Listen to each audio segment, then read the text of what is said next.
Nay. Hello. That was my little fun thing today to do. Music's words. Hi. We're going to be reading Act 3 of Homestuck today. Woohoo! As always, just let me know if we come across a sound page, if it's like too low, or if you can't hear me, or if I'm too loud, or that kind of thing. As always. So, on we go. Oh, hello. Hi. Hi to you specifically, 88 Kit Kat. There you go. You're the first person here. Alright, so, end of Act 2. Dear John, Colonel Sassacre's daunting text of magical frivolity and practical japery. The Colonel amuses men marginally less soused than he on a sweltering Mississippi evening. In true Sassacre form, he puts his astonishing julep intake to use with the textbook execution of Butterfinger's solitaire. You are no doubt reading this as a handsome and strapping young man. Oh, dear John, you are no doubt reading this as a handsome and strapping young man. Why, the man grit needed to lift the book itself is a sign of your maturity, not even to speak of the wisdom needed to grasp the nuance of Sassacre's time-tested mischief. I am so proud of you, grandson. How I wish I could have delivered this heirloom to you in the flesh, but I am afraid it wasn't in the cards. For you see, John, like you, this book must yet take a journey. Its journey will end on the final day of my life, and even then will continue some, though I suppose that will be up to your father. Perhaps he will discuss it with you one day, when he and you are ready. But it is your journey I'm writing about to wish you luck. There will come a day when you will be thrust into another world, and once you arrive, that is only the beginning. You will soon delve even deeper into a realm of warring royalty and a timeless expanse, a realm of agents and exiles and consorts and colonel sprites, of toiling underlings and slumbering denizens, a realm where four will gather, the heir of breath and seer of light, the knight of time and witch of space, and together they will ascend. John, if only you knew how important you were. I regret my passing came so early in your life, and yet I feel in my heart we have already met. But what I know for sure is that we will meet again. Until then, John, I do hope your father keeps you well fed. Love, Nana. Act 3. A silly girl naps by her flowers. It is quite likely that she tired herself out with a variety of silly antics, as silly girls are often known to do. She may have a silly name, too, or maybe not. It is hard to say for sure without asking her. But since she's slumbering so peacefully, it would be a shame to wake her up. You might as well just give her a name right now. Enter name. Farmstink Buttlass. I guess her name is Farmstink. Wake up. You try to roust Farmstink from her slumber, but she is really down for the count. It looks like she is holding some sort of note. Retrieve arms from... They're right there, in plain sight. Look, they're flashing red. Drop pumpkin on Farmstink. What pumpkin? You see no pumpkin, and frankly it is hard to imagine there ever was a pumpkin in plain sight or otherwise. Anyway, that would be a really terrible thing to do to poor sweet Farmstink. Read note. Farmstink? That is incredibly silly and a little bit rude. My name is... Try again. Jade Harley. Ding. Examine room. Oh, there she goes. She woke up. Your name is Jade, and you have just woken up from a restful nap. As usual, you have no recollection of having fallen asleep. You have quite a number of interests. In fact, so many in fact, you have trouble keeping track of them all, even with the assortment of colorful reminders on your fingers to help you sort everything out in your mind. Nevertheless, when you spend time in your garden atrium, the only thing in your mind is your deep passion for horticulture. What will you do? S. Jade, play a silly flute refrain. Oh, right.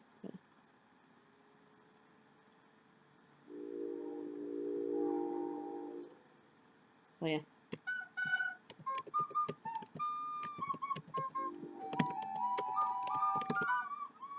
Just tell me if that's, like, stupidly loud or not. I have no idea. Hello. Yes, best intro. I'm just, like, tip-tapping on my keyboard. I don't know if you can hear the tip-taps.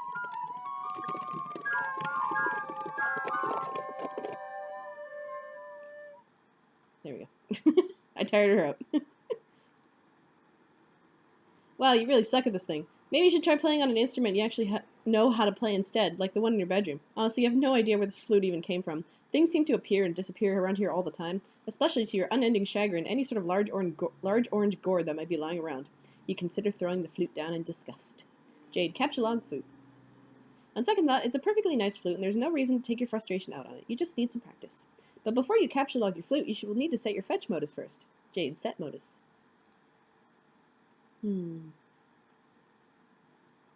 Memory modus. Operation. Guess who? Ouija board.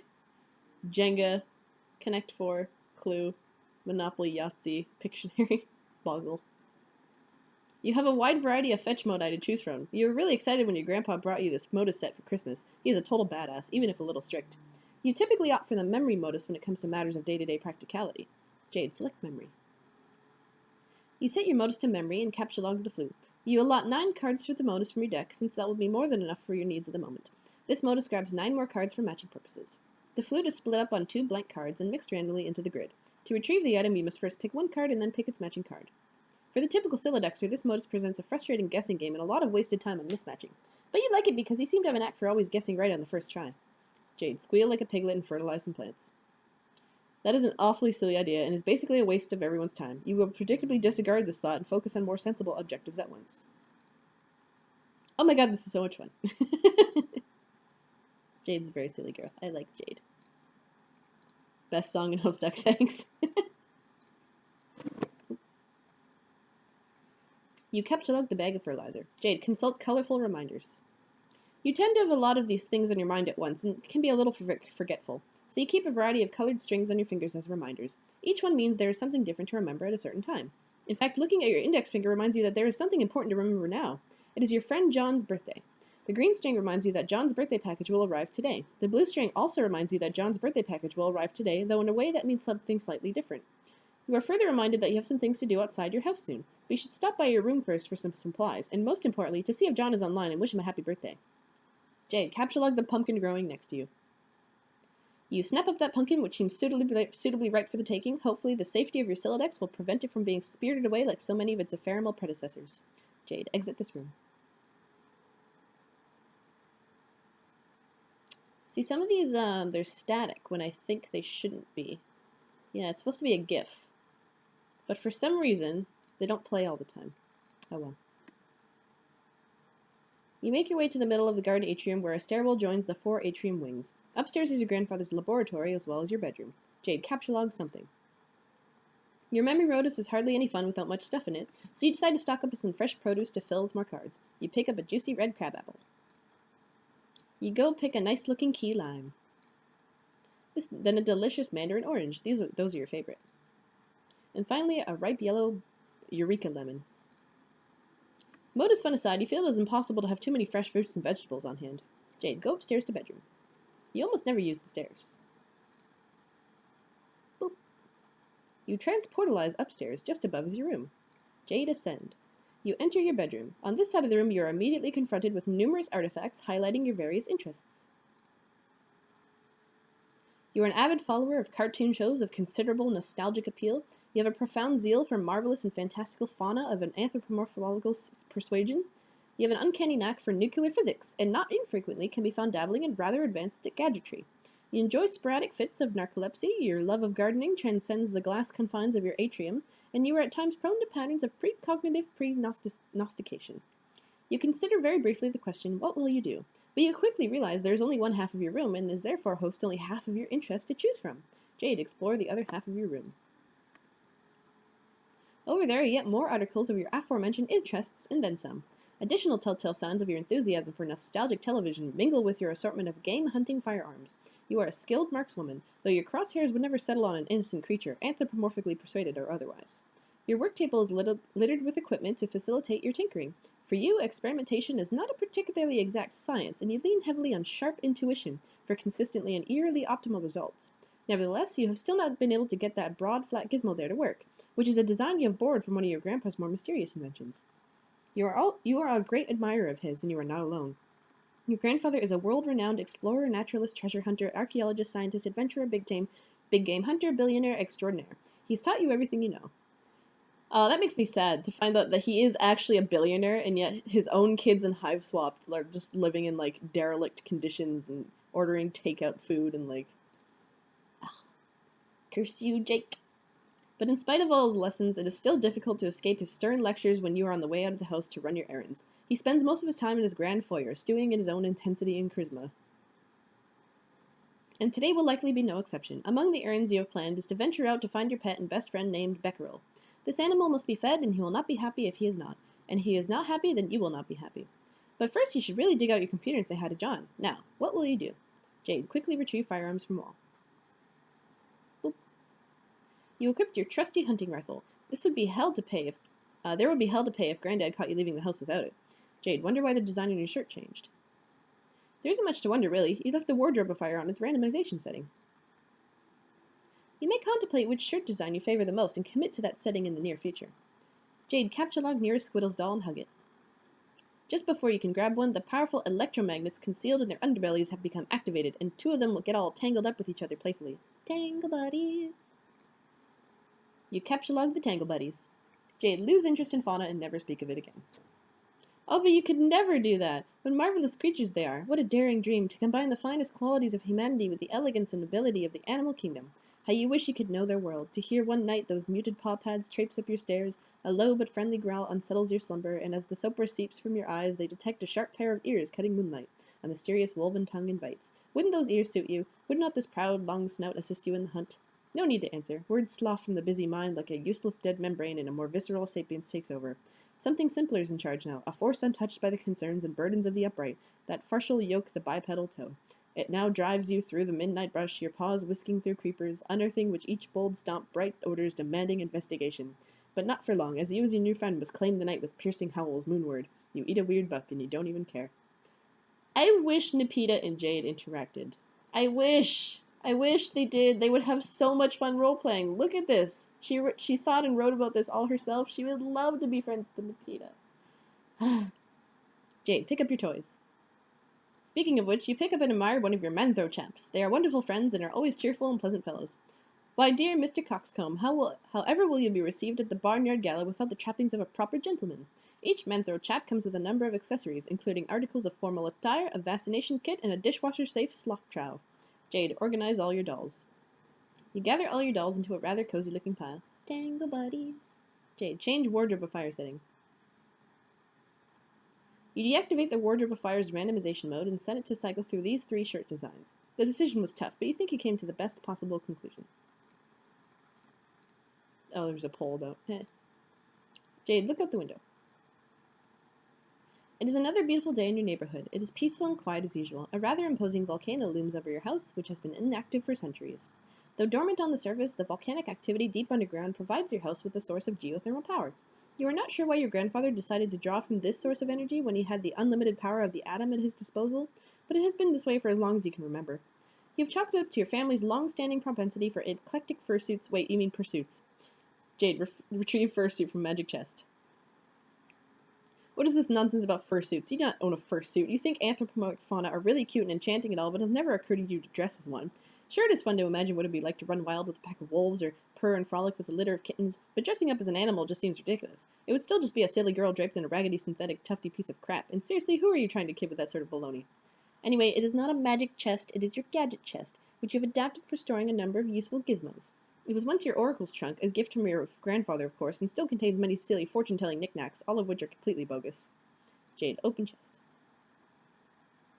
Among the fortune-telling knickknacks are these items: a crystal ball plus compulsorily velvet pillow, a tarot deck, a magic 8-ball, a magic cue ball, and one of your favorite books of all time, Problem Sleuth. Among the useful gizmos are, of course, your computer, which you keep inside the fun lunchbox for easy transport, and a couple of gizmos you keep handy so you don't always have to make the long trip to the kitchen. There is a cookalizer for preparing delicious meals, and a refrigerator, a name which clearly is a wacky verification on the much more common household item, the refrigifier. Jade, examine magic 8-ball and magic cue ball. These things are stupid and useless. When the magic 8-ball isn't being frustratingly ambiguous, its forecast is always wrong. You have tested it numerous times with certain facts you know to be true. This is its reply when you ask if it's your friend John's birthday today. See? Stupid. Not exactly, because you weren't born. You guess maybe it can be used as a reverse prediction device and always trust the opposite of what it says, but that seems dumb to you. And anyway, the thing gives you a bad vibe. You might consider smashing it, but you're a little superstitious about whatever ominous consequences that might have, even if the occult talisman in question is a cheap piece of garbage. The magic cue ball, on the other hand, is said to make predictions with alarming precision and specificity. Unfortunately, it lacks a portal on its surface to allow you to view the prediction. You put both of these pieces of junk back in the box. Jade, capture logs refrigerator. Oh, people are saying things. Oh, hold on. I'm going to read those.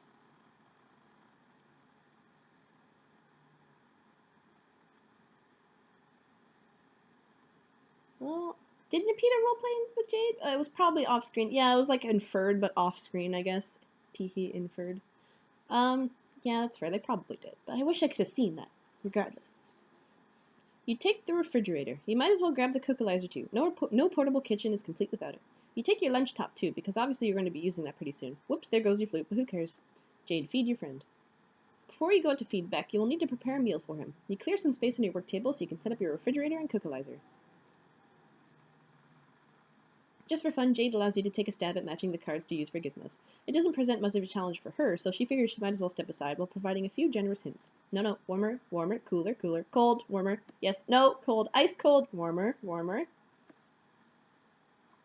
You've selected the key lime. Way to go. It just jiggles on the table. Hot, wait, no, cold, really cold, frozen fucking tundra. Take another crack at this.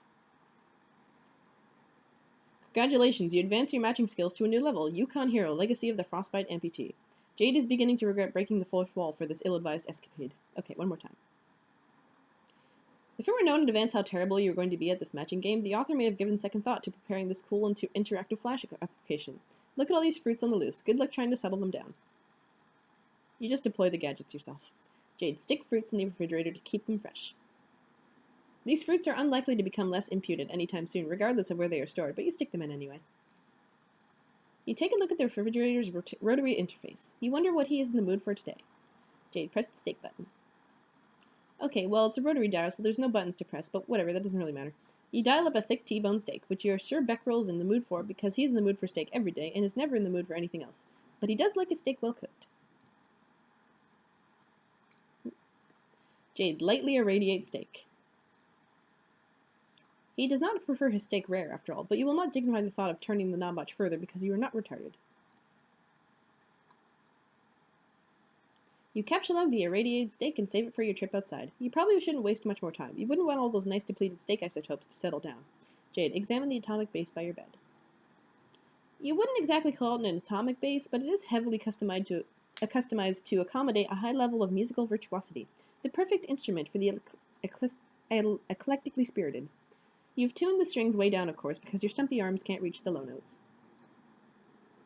You switch your eclectic bass to its advanced setting. But you probably switch it back, since obviously it's too complicated to play it in person like this. The default setting is your preferred mode for casual jamming. And since you can't possibly waste enough time playing music, casually jam is exactly what you're going to do. As Jade, play a hauntingly relaxing bass line.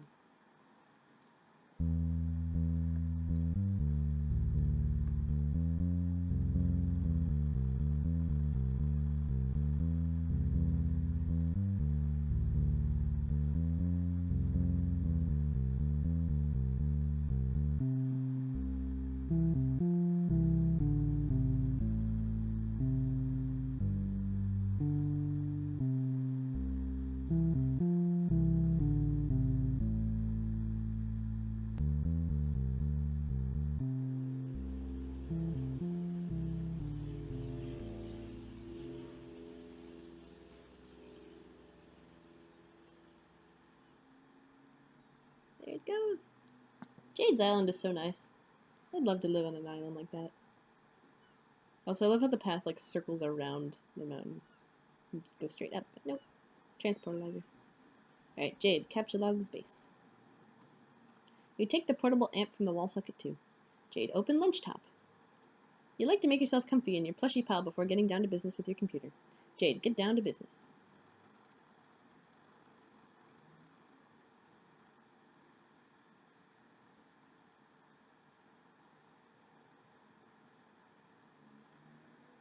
Awesome. Jade's computer is definitely the most awesomest. Jade, activate pester channel.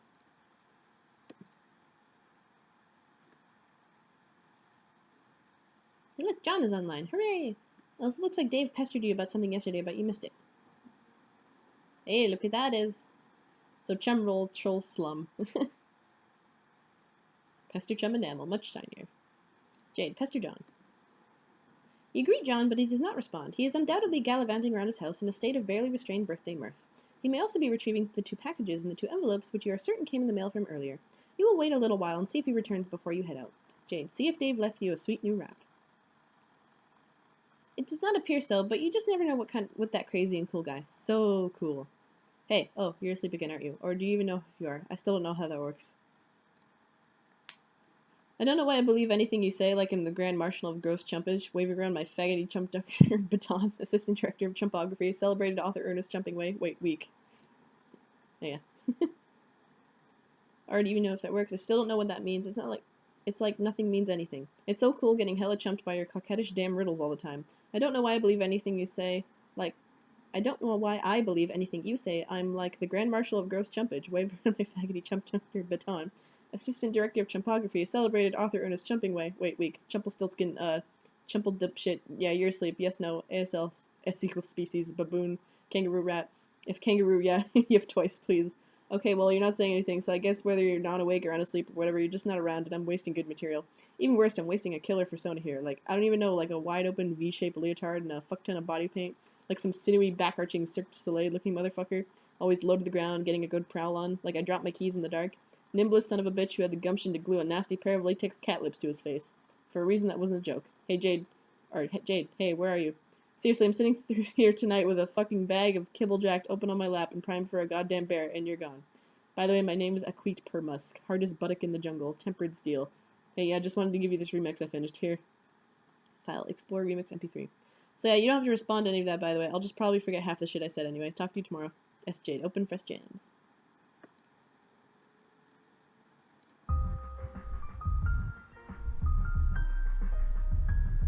Music.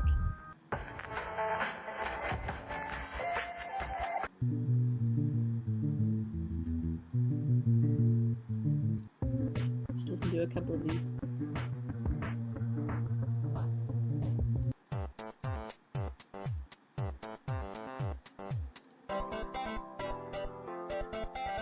I like this one. Oh God, what remix?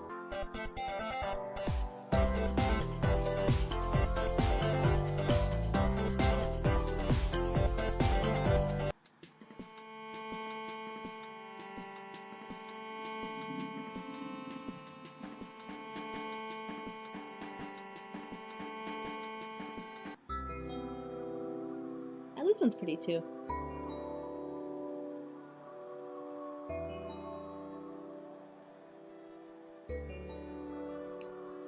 I love how a lot of the early act pages was literally just a page with a bunch of like songs on it.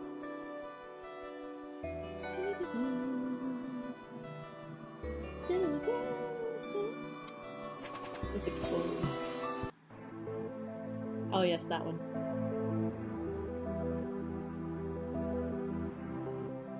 You open the Fresh Jams media player, add Dave's remix to the playlist. Jade, open Echidna, go to mspainadventures.com.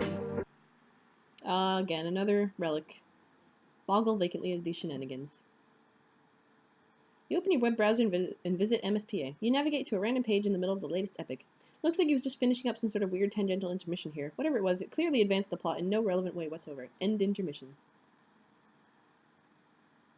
S. Midnight Crew, Act 1031.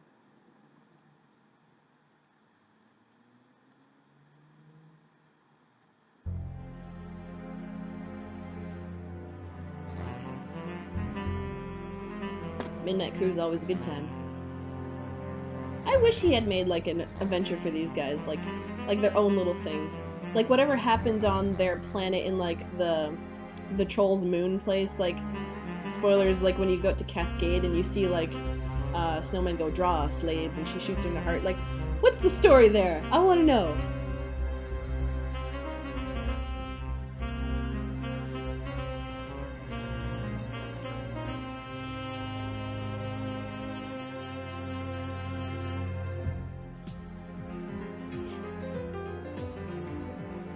I know we get the intermissions and whatnot, but still. It's not the same. It's just a bunch of silly shenanigans going around. I want a story. Like, even the problem solving people were there.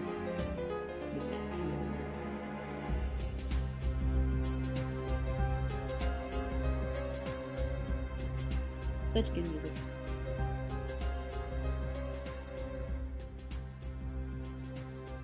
Yeah, I know they're like kiss messes, but like, how did that happen? What's the story? Give me the details. How did they meet? When was their first kiss? Like, that kind of stuff, you know? Or when was their first stabbing, I guess, in their case. You've killed a little time, but still no signs of Josh. Or John.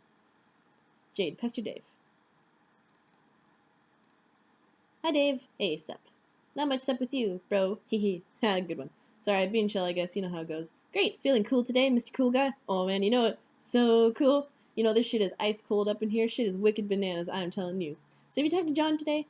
Yeah, have I ever read this one before? I think I have. Oh, well. Yeah, we were just talking a little while ago about how he sucks at his Sildex. Can you believe he uses Stack? That kid is ridiculous. Well, that doesn't sound like much fun. Wait, what does he use again? Wait, never mind. I forgot whatever Goofy Modus is. I get a migraine. What do you want from John? Happy birthday. Do. Totally badass. See ya. Yeah. Yep. Okay. It's Dave Strife. And there we go. Fight the puppet. Get bitch slapped by Lil Cal.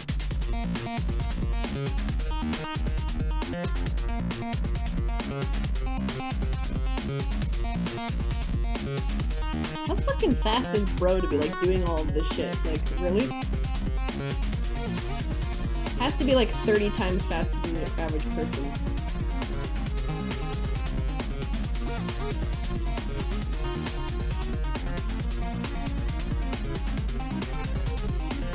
And that's that. Rose is online. Jade, pester Rose. I require a font of frighteningly accurate yet infuriatingly non-specific information. Do you know where I can find a wellspring of this sort? Yes, okay, but we can't talk for long. You have plans? Well, yes I do, but it's just that we lose your internet connection soon, and we won't talk again for a pretty long time. Not until you enter. Enter. Yeah, this is what I was talking about. This is the itch that needed scratching. My avarice for the inscrutable. It is limitless. Well, what did you want to know? You've been insisting today was the big day. We would all play a game you didn't know the name of. A game you said I'd get in the mail, and did. One that would help me answer some questions. But Strider's being obtuse. I can't catch John at his computer. You don't even have the game yourself, and on top of all that, my internet is unstable. So are you sure today is the day? There sure are a lot of challenges, but yes, I am sure. Dave is cool. You know he'll come around when the time is right. He just has a lot of work to do first, and so do you. You'll need to keep searching for a stable signal and power source. It'll be hard, but don't give up. And don't worry about me either. Focusing on playing with John first. It all starts with you two. Is there nothing else you can say to prepare me for this? I'm sure you'd think a little blithely upsetting dark forces with Grandpa Moro over there on Hell Murder Island, but honestly, I've only read a few books on it. Dark? That's ridiculous. I don't really know what to tell you other than it's not going to be what you think it is. And most importantly, you will have your answers. You have the questions answered, but they will be the ones you haven't thought to ask yet. Just be patient and he'll be brave. You'll see. It will be fun. Uh-oh, looks like you've got to go. Take care, Rose. Jade B, the other girl. You are now the other girl several hours in the future. It appears a secret passage in the mausoleum has opened. It's getting awfully toasty in here. You gather up your belongings, including your dead cat. Rose, descend. Jade, stop being the other girl and pester John again. You spend enough time around concerning yourself with the future of your friends. John will not be available until later. By then he will have his hands full, as will you. You pack up your lunch top and get ready to take care of the business downstairs. S. Jade, descend. Try as you might, you can't stop your mind from drifting to the fate of your friends. You dwell on a particular configuration of reminders on your finger.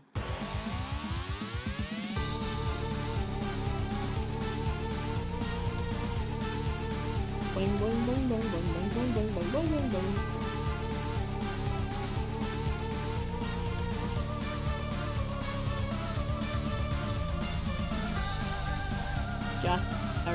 John is getting his ass beat again. I keep saying his name is Josh. All these J.O. names. They're all a bunch of JoJos.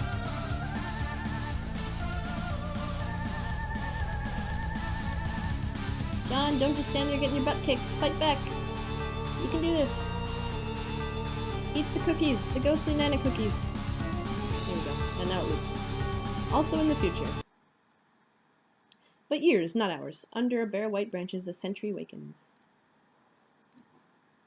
Yay, more of PM. It's eating the mail. Oh no, they're angry. Ooh, and you got a black sword. More game facts. Oh boy, some more Rose stuff. Okay. Some stuff about captcha codes and punch card alchemy. Is anyone actually reading any of this, or are they all dead? I don't know if anyone besides us is even alive and playing the game, or if anybody even really cares what we have to say. Rose said I should add some stuff to this fact if anything occurred to me, so I guess I'm doing that. I figured at the very least it'll be a good reference for just us to use, but Dave probably won't read any of this because he's sort of this whopping stupid horse butt, whatever. I finally figured out what those weird codes in the back of the capture log cards are for. Well, maybe not in the way they're always for, but in a way that Suburb has exploited them for an in-game purpose. Every captured item stamps the card with a unique code, and a gizmo in Suburb called the Punch Designix will punch the unique pattern of holes in the card, which is derived from that code. The punch card that can be then used with other gizmos to duplicate the item and combine it with another item. I got to thinking about this, and with my amazing hacker skills, I noticed a trend. The whole pattern is based on a fairly simple cipher, converting the captcha code to binary, and then the binary pattern is punch, where 1 is a punched hole and 0 is an unpunched slot. So here's the table, just to be clear. 0 equals 0, 1 equals 1, 2 equals 2, 9. A equals 10, B equals 11, C equals 12, D equals 13, E equals 14, F equals 15, G equals 16. There are a couple oddball characters, exclamation point, question mark, at the end to bring it up to 63. Because the binary representation of the captcha code characters are 6 bits each, which each have a range of 0 to 63. So for instance, the captcha code for the hammer is NZ7UN6BI. Look up the index for the N first, which is 49. The binary of 49 is 110001. Keep doing that for all the characters and you get... Okay, that's the pattern that we punched in the card, but the bits are arranged top to bottom, left to right in 4 columns like this. Or in a punch card like this. Well, okay, that looks pretty much like shit, but you get the idea. So to combine 2 items, you just overlap 2 punch cards. Only the places where both cards have a hole will show through, so it's sort of like a bitwise AND operation on both cards. The new pattern gives you the code for the new item. For instance, combining the code for a hammer and a pogo ride gives a new code with less holes, obviously, which translates to 12G6 blah blah blah. That whole pattern went on to make the pogo hammer, which is so rad you have no idea. I've also wondered if you combine items in other ways, like a bitwise OR. That means combining the cards to get more holes, not less. The new pattern has a hole for every hole on either card. This pattern would be accomplished by double punching a card, like 2 codes on 1 card. I've got to try that sometime. But there are some mysterious things about all this. First of all, with all the hole slots there are 48 bits in total, which means there are almost 300 trillion possible codes. And 300 trillion sounds huge, but when you consider it is supposed to count for all conceivable items, including all the wacky combinations of stuff, it suddenly doesn't seem that big. This leads me to believe that not every combination of item has a viable duplicate, but this is kind of obvious anyway, since there are many combinations of punch cards that will produce either a blank card with AND, or a totally punch card with OR. So there are lots of dud combinations out there, and many that will just lead to the same pattern. Like for instance, a gun and an atom bomb could make some sort of ultimate death ray, but for that matter, a shoehorn and a potted plant could lead to the exact same pattern. So weird. Also, it seems like combined items will always have patterns with either much fewer holes or much more holes than more ordinary items, which will occupy the vast meaty middle of all possible patterns. It is strange and counterintuitive that more complex objects have simpler patterns, but hey, there you have it. But all this sort of makes me guess this system can be cracked in some way. Like if you have a more complicated item and you want to extract simpler item components from it, there might be some algorithm for deriving the pattern you want, or at least narrowing down the possibilities. There might also be ways of charting through simpler patterns on both ends of the bit spectrum and pinning down the ones that will make cooler stuff, who knows. I want to ask Jade about this because she's really good at this sort of thing somehow, even though she doesn't have my elite hacker cred. Too bad she makes herself so scarce all the time. Jade, if you ever read this, let me know what you think. John. Punch card calculator. Oh, that's a thing. Never mind then. SN. Exit. Oh, we're with Rose again. You enter the laboratory. Rose, look for mad scientists. There are no scientists to be found, mad or otherwise, or anyone for that matter. The lab appears to be deserted. There is a kiosk, though. It's a big kiosk. That's a lot of glowy things. Looks like the kiosk monitors the lab's enormous hub grid. Jade, transportalize as far down as you can go. This is as far down as you can go. The grand foyer is still 2 floors down, but the transportalizer on that level is blocked by one of Grandpa's impressive big game trophies, and you just don't think he could cotton to someone moving it. Speaking of which, here are some of his trophies now. He has a million of these ghastly things. You really dislike them. Jade, proceed. You hop down a level. Granddad also likes to accumulate valiant knights from his travels. These are pretty cool, you guess. Jade, keep going. Oh yeah, how could you forget about a stash of decrepit mummies? God, you hate these things. Jade, don't stop. Blue ladies.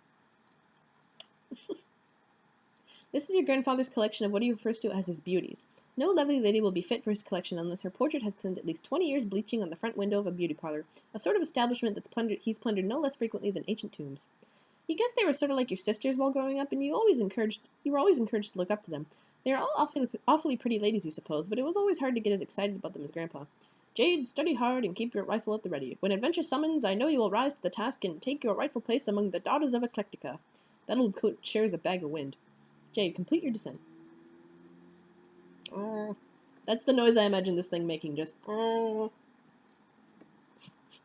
You reach the ground level. This is the stupid thing blocking the transportalizer. It is unspeakably hideous. Down the southeast hall is the grand foyer. You have to cross through it to leave the house. Looks like someone's pestering you, even though you thought you logged off? Jade, answer. Hey, carcinogeneticist began trolling garden Gnostic. Hi again, idiot. Oh no. So I guess today is finally the day you fuck everything up. Is there nothing I can do to change your mind? You can leave me alone. How can you even be talking to me after I blocked you, and after I logged out? You don't get that I'm better and smarter than you in every way forever. You don't get that because you're incredibly stupid. I get that you're a jerk and you should shut up. Goodbye, you jerk. Garden Gnostic blocked carcinogeneticist. Rose, look at that kiosk. Oh, that's a lot of numbers on the grid and everywhere. Oh boy. Looks like a mapping of each hub's index. It appears one of the hubs was recently unlocked. Rose, go to the center and do a goofy dance. At the center, you find a silly stage that looks perfect for supporting a spectacularly silly dance. Or it would if standing on it didn't make you a little nervous, and also if it didn't sound like a retarded idea given the circumstances. It looks sort of like the various contraptions you've been deploying in John's house. You wonder what it does. Rose, attempt to plug laptop into a nearby hub. And there goes all the shit. And there goes Jasper's. Great, you just vaporized your dead cat. Oh well, ashes to ashes, you guess. There's gotta be a better way to deal with this lousy tree. Rose, examine fetch modus. Looks like you can choose between picking leaves or awkwardly uprooting the whole tree as you've been doing. You select leaf. You also turn off auto balance, since its consequences can be a little mystifying sometimes. You gather up all your items again in an order that places your laptop in a conveniently accessible leaf. You're not sure why you didn't do this a lot sooner. Kind of funny looking tree now, but your concern for structural elegance is at an all-time low. Rose, find the unlockable hub. As long as you're getting to plug in your computer, you might as well find that hub. Here it is. Hub SN Lab 0413. It is unlocked and thus removable from the grid. You suspect this was the same beacon transmitting the unsecured signal you were using earlier. You pick the laptop leaf from the tree. You plug your laptop into the hub and then capitalize the hub and the laptop. There must be a better place around here to set up your computer. This huge grid of electronics is sort of uninviting. You look around. Hey, what's that? I love how the cord is literally like in like her Silodex, just all still plugged into each other. Skynet Laboratory, unestablished in the yeah. It's another one of those ominous countdowns. You didn't notice it when you first entered the lab about a minute ago. It looks like this one may have been ticking for years. Whatever it's ticking down to, there isn't much time. You can only hope that when you turn on your computer again, there will be a connection invitation from one Mr. Strider. Again in the future. Another timer winds down sideways. Oh, back to here with PM. I always like to read these because I skipped over them a lot when I was reading Homestuck before, so there's nothing to read, but there's lots to see. It's like worm electronics. PM, there you go! That way! S. Dave abscond.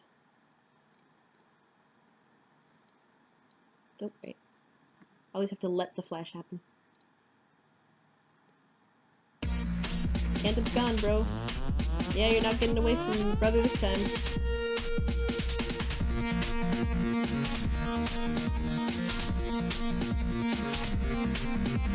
Good music, but I feel bad for Dave. Now he's just straight up getting his ass beat.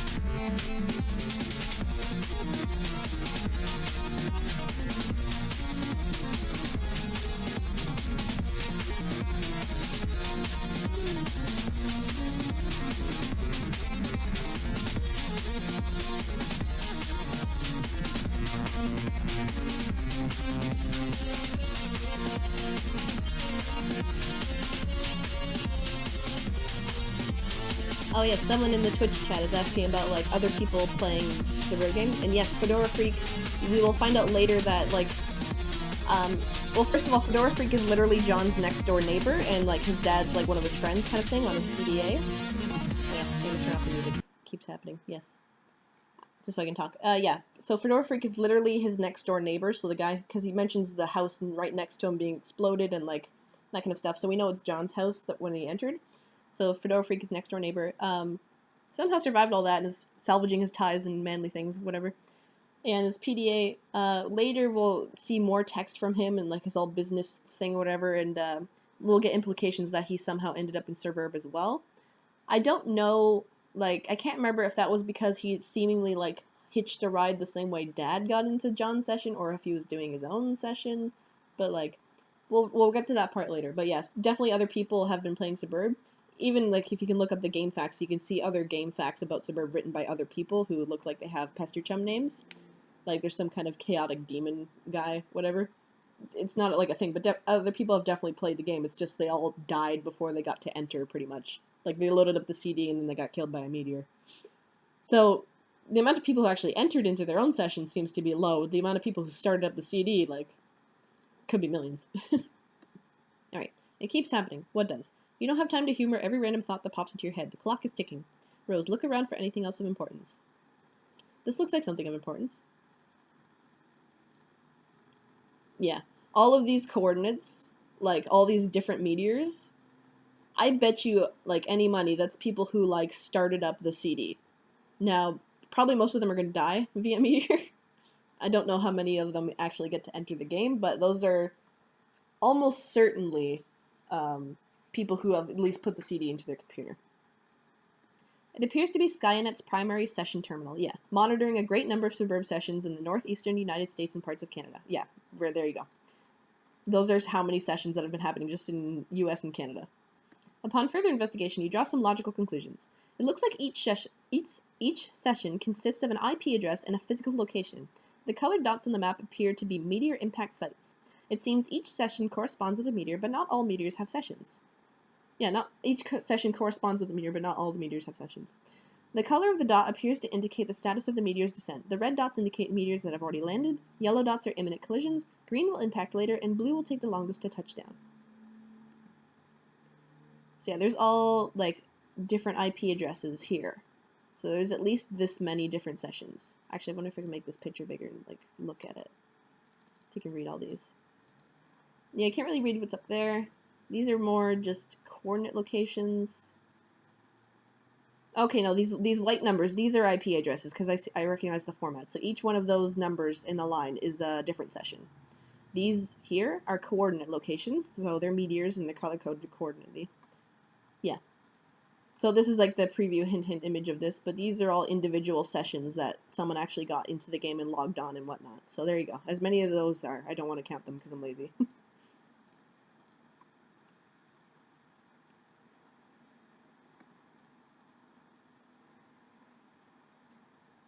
Yeah, like 0.1% people actually write guides for things. That's fair too. Yeah. Okay. Oh, make that smaller again. There we go.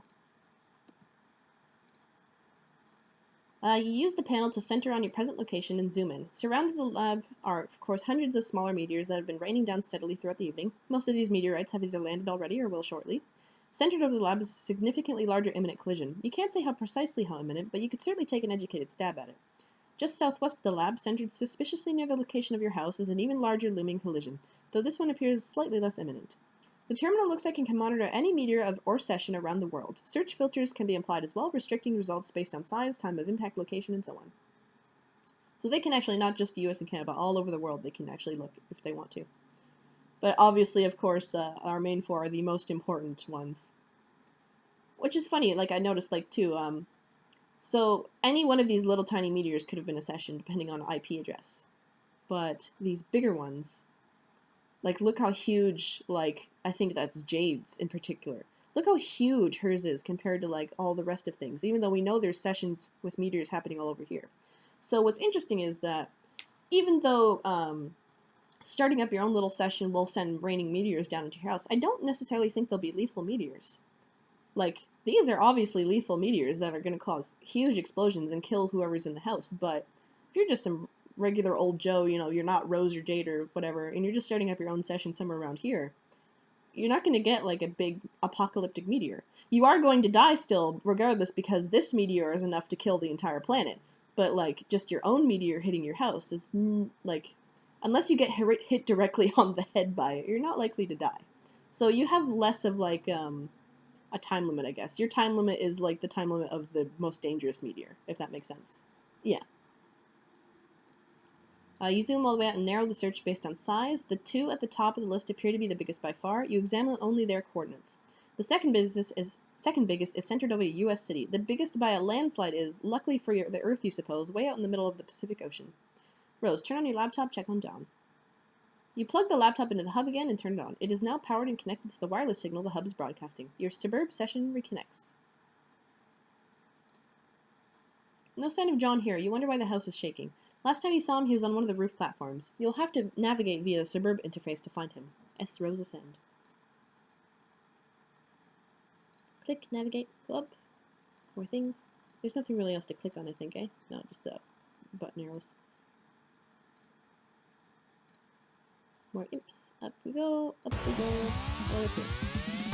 And there we go.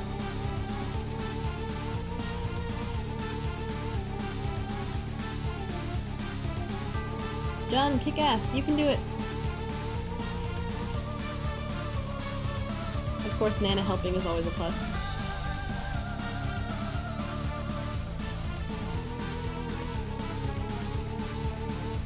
Drop a fridge! Oh, that backfired.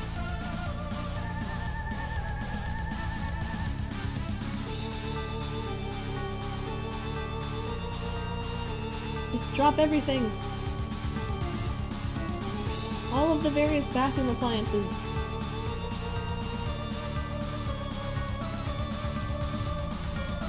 Hey, killed one. Good job.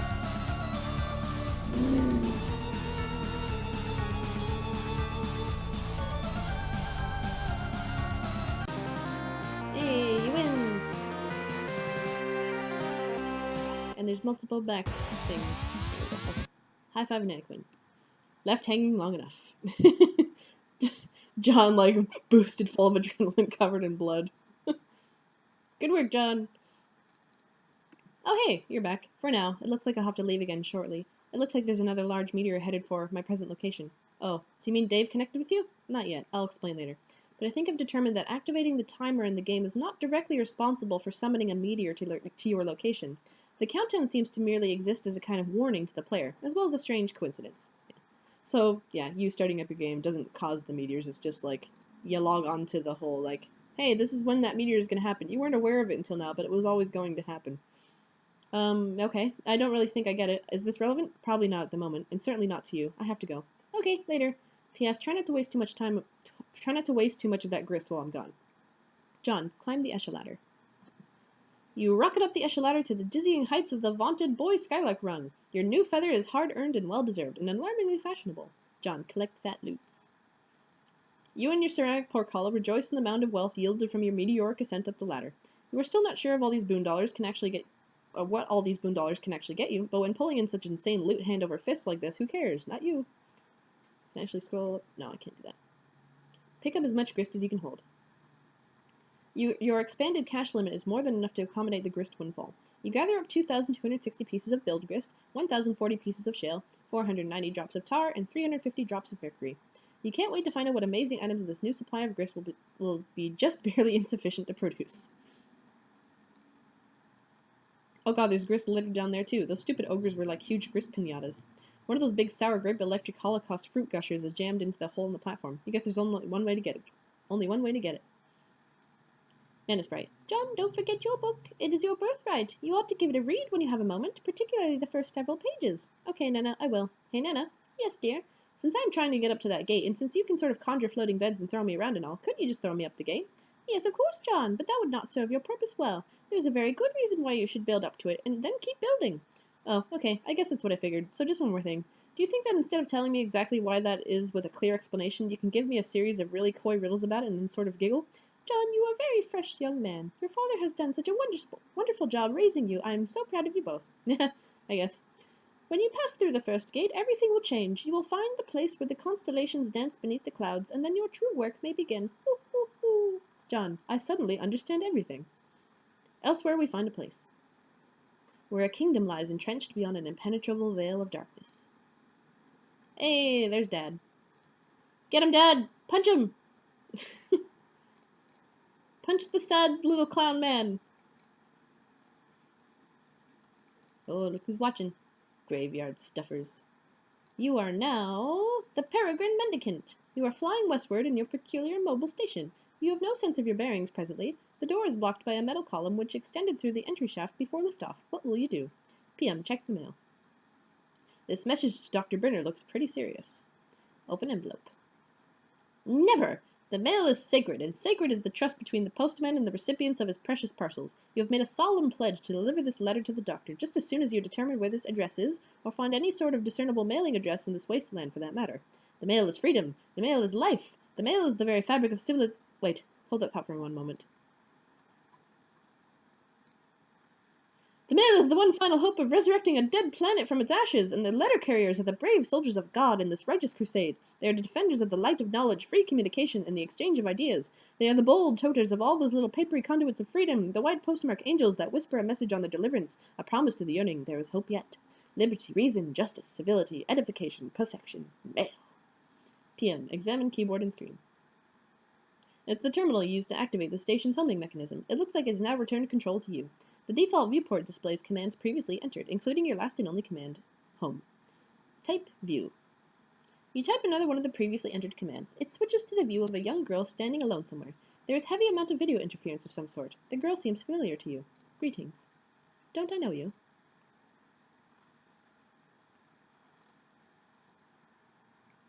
Bright flashing lights! Explosions! Skynet Laboratory. Rose, refuse to acknowledge the absurd T-set. You successfully disregard the T-set because it's stupid and shouldn't be in a place like this. You probe further into the lab. Looks like a little girl's room. This all strikes you as a bit odd. No time for messing around in here, though. Rose, wear the scarf, be the rider. Okay, maybe you'll do a little messing around. You're only human after all. Ah, what's that? You are accosted by a friendly mutant kitten. John, resist great urge to take the wedged shale. You know you should grab this thing, but... You're suddenly feeling apprehensive about entering your father's room. With all the scampering around, it almost slipped your mind how much you hate his hideous clowns. No use putting it off any longer. There's only one thing left to do. Give me a D, give me an E, give me an S, give me a C. John, jump down. Boop. Jade, scamper into the grand foyer with wild abandon. Last scamper. You scamper your heart out and bump into something. You don't know why he always insists on keeping it so dark in here. Oh look, it's one of his dumb globes. These things make it awfully difficult to navigate the foyer. We get it, Grandad. You'd like to travel around the world going on stupid adventures and stuff. Lousy goddamn stupid globes. Jade, arm yourself. Grandpa will surely have stern words for you if he catches you without your trusty rifle at the ready. That's just what you need. Another one of his blustering, mustachioed diatribes. You are rolling your eyes in advance, getting them warmed up.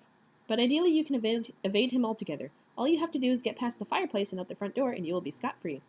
Jade, examine those chaps on the sofa. Those are the Manor's 4 distinguished house guests. They like to gather here by the fireplace for tea time, as well as pretty much all other times. It's all very mannerly and civilized. You know exactly what's going to happen when you try to sneak by. The fireplace is going to light up, and your grandpa's silhouette is going to appear in front of the fire to give you a good spook. He is so predictable. And there he goes, the old man, has the flame. You suppose you could still manage to sneak by the crafty old man if you are fast enough. Avoiding an encounter would be ideal. Encounters with him are usually intense. Jade, leap dramatically across the divide. Whoops! You guess an encounter with him is almost certain now, but most likely not for a while. Time to see what someone else is up to. Oh, let's say Dave. S. Strife. Time for more butt kicking.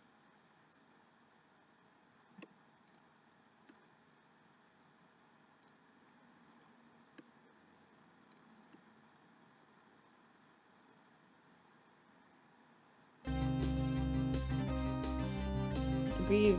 Oh. Oh yeah, with the keyboard, right? I'm trying things, it's not working though. Is it different button this time? No? Aw, my keyboard is not working for this. Some of the flash pages, they do seem a bit broken. Let me try refreshing.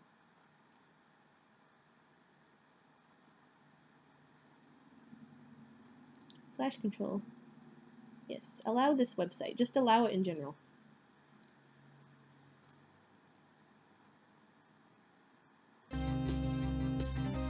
Okay, now can I do things? No. That saddens me. It won't let me do things. Oh well. That's okay, Jade, you can do it. Yes, I'm going out with this gun. No, I will not go get a bigger one. No, I will not take yours. I can't even lift it. Oh, that is so preposterous. Do you even hear what you're saying? I will be fine. This is a perfectly deadly gun, and it shoots lots of incredibly dangerous bullets. Oh, will you just stop it? I'm going now. Goodbye. Jade abscond. He was so much easier to deal with when he was alive. PM miraculously survive. PM appear out of explosion hole. Oh, there's more things. Are we falling out? And there's the weird, like, worm male thing. Rose, refuse to acknowledge the absurd kitten. You fail miserably. Oh look, there's some more mad science crap over here. Rose, insert coin. This weird arcade gizmo adapted to the setup obviously doesn't take coins anymore, assuming it ever did. Besides, you left all your coins in the fridge, remember? Rose, let's play a game. This doesn't appear to be a game, it appears to be an appearifier. Screw around with the appearifier. You mess with the controls. Hey, Jaspers is alive. Or at least he was in the past. According to this timestamp, this was almost 9 years ago. You try to move the crosshairs with the joystick, but it seems to be permanently locked to a specific target. You might be able to unlock it, but you clearly don't have much time to horse around with this thing. You zoom out. It looks like you and Jaspers were having one of your sessions. You weren't making a lot of progress, though, because Jaspers was no doubt being characteristically recalcitrant. You possibly jotted this phrase down on your pad. It's hard to remember, though. Wait, could this be that day? Rose, cause time paradox. You attempt to appearify Jaspers. This would surely cause a time paradox, because you can plainly see that he has not yet told you his secret yet. But it seems the machine has a safety mechanism to prevent such irresponsible appearification practices. The paradox ghost imprint of Jaspers appearifies instead and quickly settles into a mound of sludge. The machine decides it sucks up the paradox sludge and begins some kind of automated procedure. Look at it, so cute, the key! It seems whatever sort of primordial biochemical properties of the sludge possesses is being evaluated by the device. The device generates a fetal paradox clone of Jaspers. The wretched creature exhibits a number of unfortunate mutations, though. The good news is that it will be mercifully unestablished along with this facility shortly. This is also the bad news. Whoever was operating this machine in the past may have been making unsuccessful attempts to perfect the science of ectobiology. Rose, have a flashback. There's no need for a flashback. Conveniently, you can watch what happened right here on the monitor. You roll the clock forward a few seconds. Jaspers reveals his stunning secret to you in strict confidence. Before you could ask him to clarify, he vanished into thin air. You now believe you understand why. However, you are not the one to appearify him from this moment. Your hand was nowhere near the controls just now. A couple weeks after he vanished, his body washed up along the riverbank. His suit was a mess. Your mother fitted him with a new one just before the absurd funeral service she insisted upon. Rose, trace Jasper's whereabouts on the timeline, on the machine. You roll the clock forward to a week after he vanished. It seems there is no accessible feed tracing his whereabouts during that time frame. You fast forward another week. There he is, just as you found him. S. Rose, fast forward to now.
There we go. That.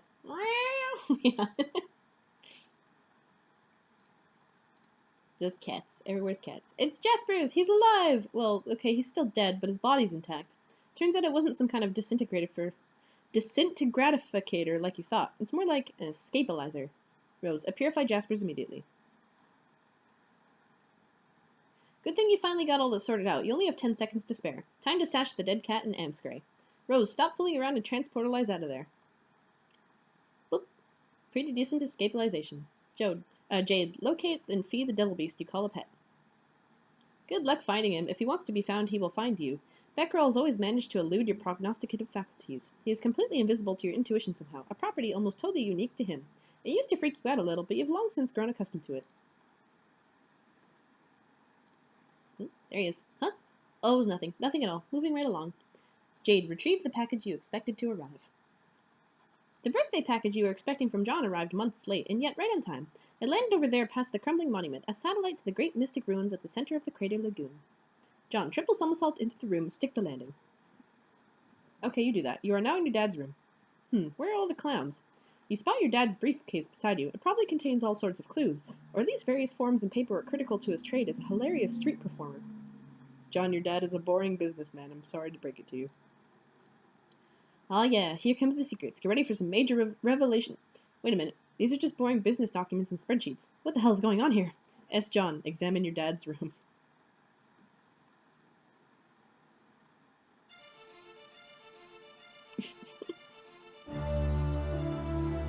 Act 3 is full of a lot of silly flashes. I love it. Kind of a boring room. There's shoes. Just a businessman. Not all that into clowns, you guess.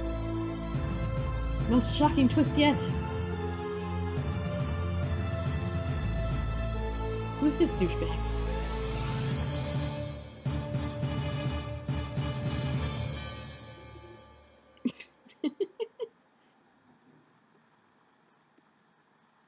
John, calm down. It'll be all right. So all those years, while you believed he was out busking up the corners with hilarious antics, he was working as an ordinary businessman all along. He was just a man trying to make a good, honest living for his son. Maybe he was too embarrassed to tell you the truth, or maybe it was just that you never bothered to ask. You guess you always just assumed. The human prisoner has broken out of his jail cell yet again. Attempts to block the cell door with heavy objects have proven futile. Yeah, he's got too much man grit for that crap. You're going to need a bigger safe. Who's this guy? Enter name. Beepity bop boop boop boop. Spade Slick. Spade Slick. Got a nice ring to it. But you know your own name, and that damn well ain't your name. Take another stab at it. State name and rank. Okay. You are Archagent Jack Noir. You oversee various affairs of a dark kingdom. Presently you are determining how to deal with this prisoner who has been a thorn in your side since he was apprehended. You view the affairs of your kingdom through a series of fenestrated walls. You have 3 walls, nearly enough to form a cubicle of vigilance, which is a full and proper enclosure for an agent of your stature. However, much to your utter contempt, your 4th wall was stolen some time ago. Jack, don comical hat. This frivolous headdress turns your stomach. You'd sooner stick your head in a furnace than coax it onto this monstrosity's loathsome, colorful mall. It's bad enough that your exalted ruler ordered everyone to drape themselves in these hideous rags the moment the troublesome human with this pipe and his child showed up. But you draw a line at the hat. Jack, call a minion.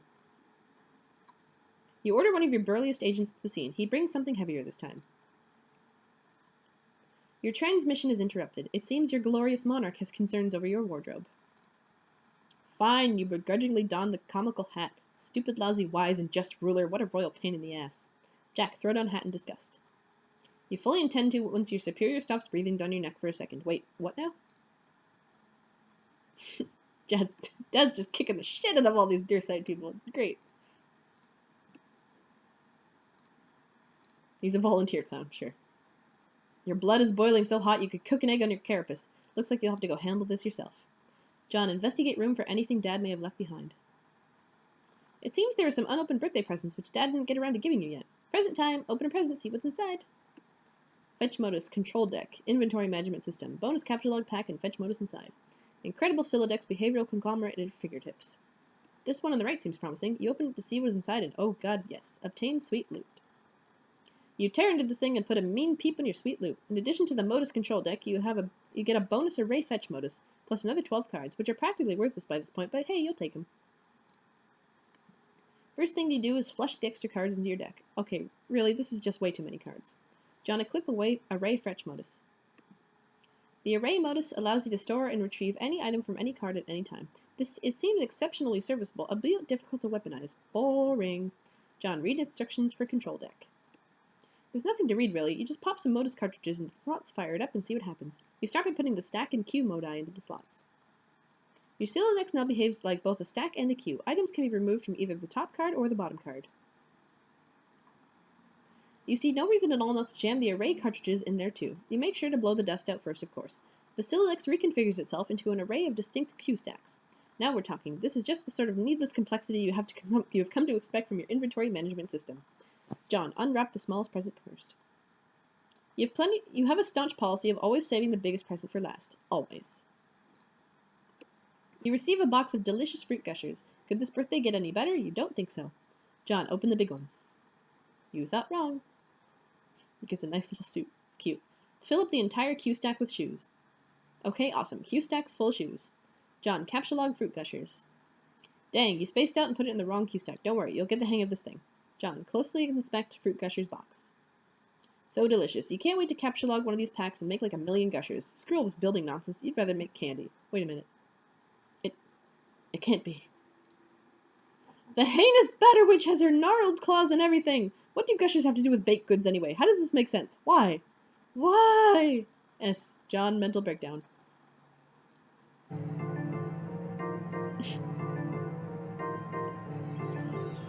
Cool fructose monsoon. Kiwi mango colonic rush. Wicked watermelon groin injury. Mixed berry social anxiety disorder. Neon green ectofacial blast. Damon Jowers diabetes coma. Wild cherry apeshit apocalypse. Ranch dressing rampage. Betty Crocker. Fruit gushers. This is stupid. S. Jade retrieve package. Noting. I like her little curvy little handwriting.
He fetched the bullet. Good job.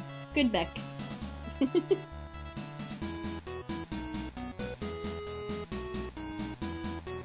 She wasn't trying to shoot him, she was trying to get him to play fetch. That's what it is. Good dog, best friend. Unfortunately, I do have Betty Crocker products. I have, all the cooking utensils of Betty Crocker, because that's what they sell at the dollar store. Yeah, the green beef. It was a beef that was a piece of steak that she irradiated using radioactive technology. There we go. And she's asleep again. Good doggy. I'm going for a ride. Rose, check self for any mixed atoms with cat. Nope, no mixed atoms. Looks like you and the kitty kept your genes to yourself. Your new kitty whose name is... You'll think of one later. Hey, where the heck are you anyway? Rose, look around room. Oh, you're back home. The well-stocked bar and the vantage from the window tells you this is your mom's room, or at least what you thought was her room. You decide not to be especially melodramatic about the revelation. Rose, watch the meteor impact. Huh, that's funny. Shouldn't this place be unestablished by now? The downpour of smaller meteors has stopped. And boom! There we go. Better get out of here. The room is a powder keg with all this booze lying around. John, get down to business. Suddenly you are feeling very businessman-like for some reason. You just punched a shitload of cards in anticipation of making a whole lot of cool stuff. This time you didn't foolishly destroy any items. You just looked up the codes for some objects you rounded up and punched them on blank cards. You wonder how much alchemizing you can get away with before Rose gets back. It's as if she's got any right to tell you what to do with your hard-earned grist. You're the one running around here putting your ass on the line. All she's got to do is mess around with her computer. Anyway, you better hurry. Jade, dream. Dream, Jade. What are we dreaming about? Something in your closet. Hey, your robot. There you go. You are now dreaming. Your dream bot is awake and active. Jade, obliquely foreshadow future through interpretive dance. Stuff is happening. Your silly dance foreshadows nothing and is essentially meaningless, but sure it is a lot of fun. Jade, quick, get into bed. You climb into bed and try to get comfortable, but some sort of invisible force is pressing down on you, a strange feeling of cold, heavy metal. This happens every time you try to get into bed. No wonder you can never get any sleep. Jade, realize you can fly. There's not much to realize. Of course you can fly. Jade, open the package. You stop all this flying around nonsense and examine John's birthday package. Unfortunately, you cannot open it yet. This package has an important journey to make first. You are planning on delivering it momentarily. Good thing you already know what's inside, otherwise you would surely be consumed by curiosity and suspense. You sincerely pity anyone who might be forced to endure such a fate. Months in the past. Enough for the above weather to be seasonably reconcilable. Wait, it's December, right. Yeah, all their little birthday notes right there. Ghosty trickster began pestering garden Gnostic. Hey, happy birthday, Jade. Yay, thank you, John. Ooh, okay, I got your present in the mail just in time. Plus I sent Rose and Dave's too. Why do you guys' birthdays all gotta be bunched together like that? You're running me ragged. I know, but it's nice of you to think of all of us like that. I can't wait for you to see what I got you. I don't want to spoil it or anything, but hopefully it will help you solve those problems you've been having lately, mysterious wink. I'm sure it is great. I can't wait either. It might take a while to get here from there, but it will be worth the wait. Oh man, I am such an idiot. I forgot how long it takes you to get stuff. Ah! John, that's okay, really. I'm sure it will get to me exactly when it needs to, and I hope it will be a nice surprise when it does. Well, okay, I hope so. Hold on. Okay, I'm back, sorry. I had to tell someone to go away. Oh god, the trolls again? Yep. They seem to have been such a pain in the ass lately. It seems like there's so many. There are either like 50 of these retards, or it's one guy with a lot of alt accounts. I've never had any sort of feeling about them or what they want, which is kind of weird, but it seems to me like they're probably all different people, not one guy. I have counted 12. What do they want with us? Some people just like to needle others for some reason, John. It's like a game, I guess. They're like pranksters. Hell no. Shittiest pranksters ever. But I think they are mostly harmless. Every so often they manage to get through my block filter and hassle me. It's been going on for years. Actually, some of them are kind of funny, I think. Oh, wow, what? Years? Okay, well, I'm sick of them. I've been thinking of changing my pester jump handle to throw them off the trail, so I guess I'm going to do that. John, make totems. You've already carved a few totems, but you have had to return the living room for some more Cruxite dowels. Your carving work is not nearly complete. Every time you re-enter your room, you shudder at the recent handiwork of some mischievous imps. You just can't turn your back on them for 1 second. Rotten imps, those posters were like children to you. Rose, flea room. At long last, you've returned to your bedroom with a stable power supply and internet connection. Vodka Mutini purrs at your side. You suppose you will call it Muty for short. Rose, Pester John. That's quite a totem collection. What are you planning? Oh, wow, hi. Oh, gonna make some stuff. Are you okay? You haven't been in your house on fire for Hasn't your house been on fire for 5 hours now? No, that was in the nearby forest, which up until quite recently would have been best described as on fire. But you may be excited to learn that just as recently, my house finally notched that achievement. Wow, congrats, I guess? Thank you. Have you seen Dave? Nah, his bro's probably busy kicking his ass. That's probably all there is to say on the matter. Okay, I'm going to start putting this grist to use too. Let's be sparing with the frivolous knick-knack breeding and focus on getting you up the gate, okay? Yeah, okay, I hear you, but I think we'll have plenty. I've been killing imps all over the house, and now it's lousy with gushers. I mean grist. Serves them right for ruining my posters, the bastards. Which posters? Don't you see? My sweet movie posters. Look at them. They're fucking ruined. John? Are you suggesting that imps are responsible for defacing your movie posters? Yeah. Your posters have looked like that ever since I first saw your room. The moment we started playing this game. I thought you had defaced them ironically to mock your father's interests. John? Huh? Very funny, Rose. Ha ha ha ha ha ha ha ha. Nice joke. Great joke there, Rose. Top of the line prank. Ha ha ha. Hee hee hee. This is good. Laughter is probably the best way to avoid being especially melodramatic about the revelation. Yes, let's keep this joke going, because it is such a good one. Ha ha ha ha, oh my. Ha ha ha ha ha ha. Ha ha ha ha ha ha ha ha ha ha ha ha ha ha ha ha ha ha. All the ha's. WV, descend. Wayward vagabond. You cannot descend from the top of your mobile station. The loose cable you gathered up and tied together is not yet long enough to allow you to reach the ground safely. You have used up all the cable you can find. You will have to come up with another plan. WV, sacrifice your mayoral sash for more cables. Absolutely not. What are you, crazy? A mayor does not relinquish his mayoral sash under any circumstances ever, period. WV, purify the temple. That's such a dumb idea. Not as dumb as using your sash, but it comes close. That temple is way too big. You'd probably just end up purifying a chunk of useless, boring rock. Wait, what's that? There's something dangling from the top of the towers near the temple. Command Serenity to carry the rope to you. She's a tiny insect and cannot possibly lift more than the weight of a pumpkin seed. She does, however, inform you of what the ledge contains through a series of informative blinks. There was an old rusty harpoon lodged into the crumbling rock. Tied to it is a bunched up jumble of handy cable. This strikes you as convenient. It's almost as if someone knew you would need a bunch of cable, and that you would have a mayoral sash made out of cable, and that you were particularly attached to that mayoral sash and would stubbornly refuse to use it. Anyone who knew that much would surely possess a special gift. Alas, it seems it's a bit far-fetched. Wayward vagabond, get ye rope. Okay, we just established it was a cable and not a rope, but that's okay. You take a hasty swig from one of your delicious ponds and put down. You then quickly adjust the coordinates to purify the jumble of handy cable. Or a box. To Mr. Mayor. Oh, of course. The time wasn't set to the present moment. Somehow it got reset to a few hundred years ago. It is some sort of present from the past, in the present. Attached is an envelope. It looks extremely important. You open the envelope. Inside is a letter in another envelope. This is all highly confusing, and you do not know what to make of it. Still, it is obviously critical mayoral business, which you will take very seriously, and you will defend this package with your life. Try to purify the cable again. You set the time to the present and purify the jumble of cable. Take obvious course of action. You tie all the cable together and carefully lower your precious pumpkin bindle. You then rappel down the station with the package, which must not leave your side. Years in the future. Which is to say, the present moment precisely. Ooh, someone's looking. Somebody sees you. Everybody's gathering. An aimless renegade prepares for company. Aimless renegade. Oh, just one panel. Yeah, prepares for company, but shoot people. Rose, build as much as you can as fast as you can. Okay, while I make some stuff here, you can keep an eye out for imps. Just keep the safe or tub handy or something. It'll serve them right for trashing my posters. I keep telling you, the posters were always like that. And I keep telling you, haha, very funny. Here, look.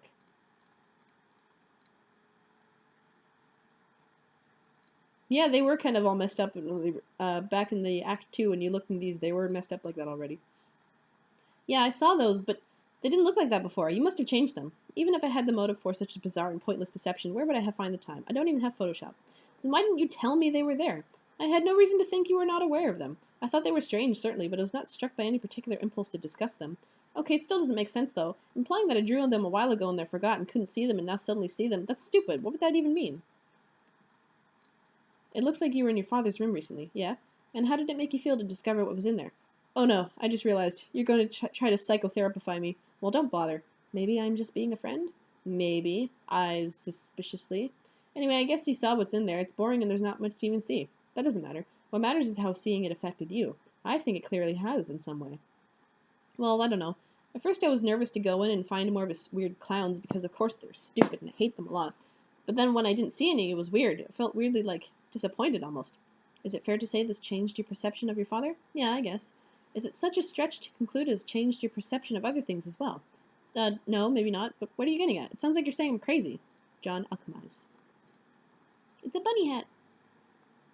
I don't like to use the word crazy. Oh god, see, this is therapy bullshit. That was a joke. But anyway, whether it means you're crazy or not, consider this theory.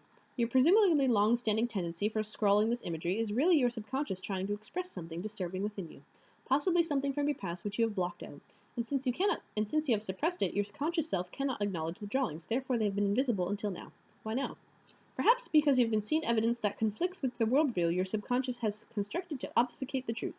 That your dad is not necessarily the clown-loving maniac you thought he was. All along, this negative attribute buried in your psyche may have been projected onto him and subsequently reviled as a sort of defense mechanism. But this is absurd. My dad loves those shitty clowns. He's got all these statues and paintings everywhere.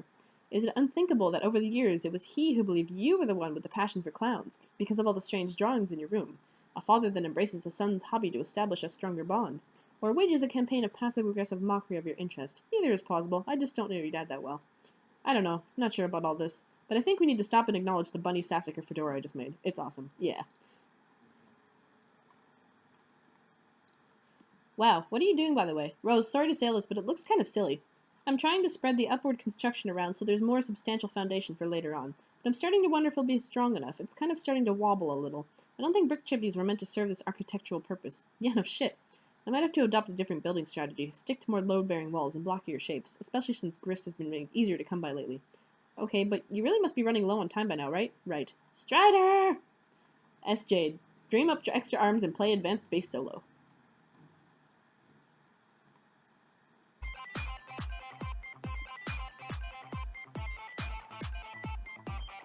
Is the sound playing? I can't tell. Oh, my headphone just died, that's why.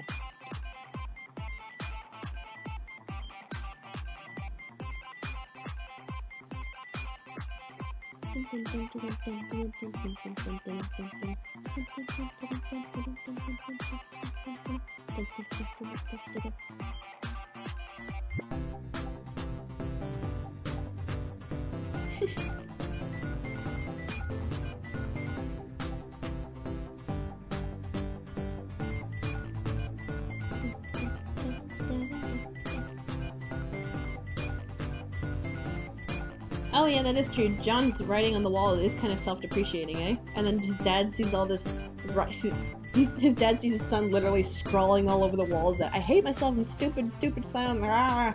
And he's like, oh, my son, I must love him, I must leave wonderful messages everywhere for him. Oh yeah, we're in CrossFit. That's a thing now. I wasn't paying attention.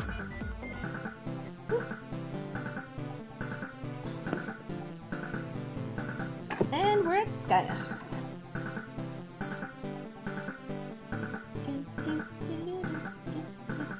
Alright, Jade, change wardrobe fire to cycle through a star heart horseshoe.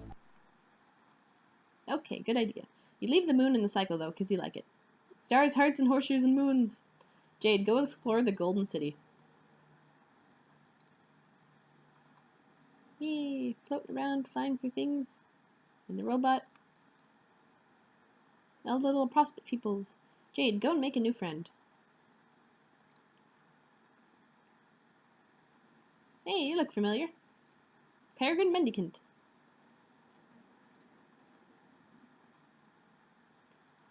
Wayward vagabond, eat letter and envelope. Will you cut that out? You have company. Nibble, nibble, nibble, nibble. Look behind you. See, over there. Read letter. Dear Mr. Mayor, go here. Give present. Hooray! Oh, please do this. The freedom of your people depends on it. Your friend, Jade.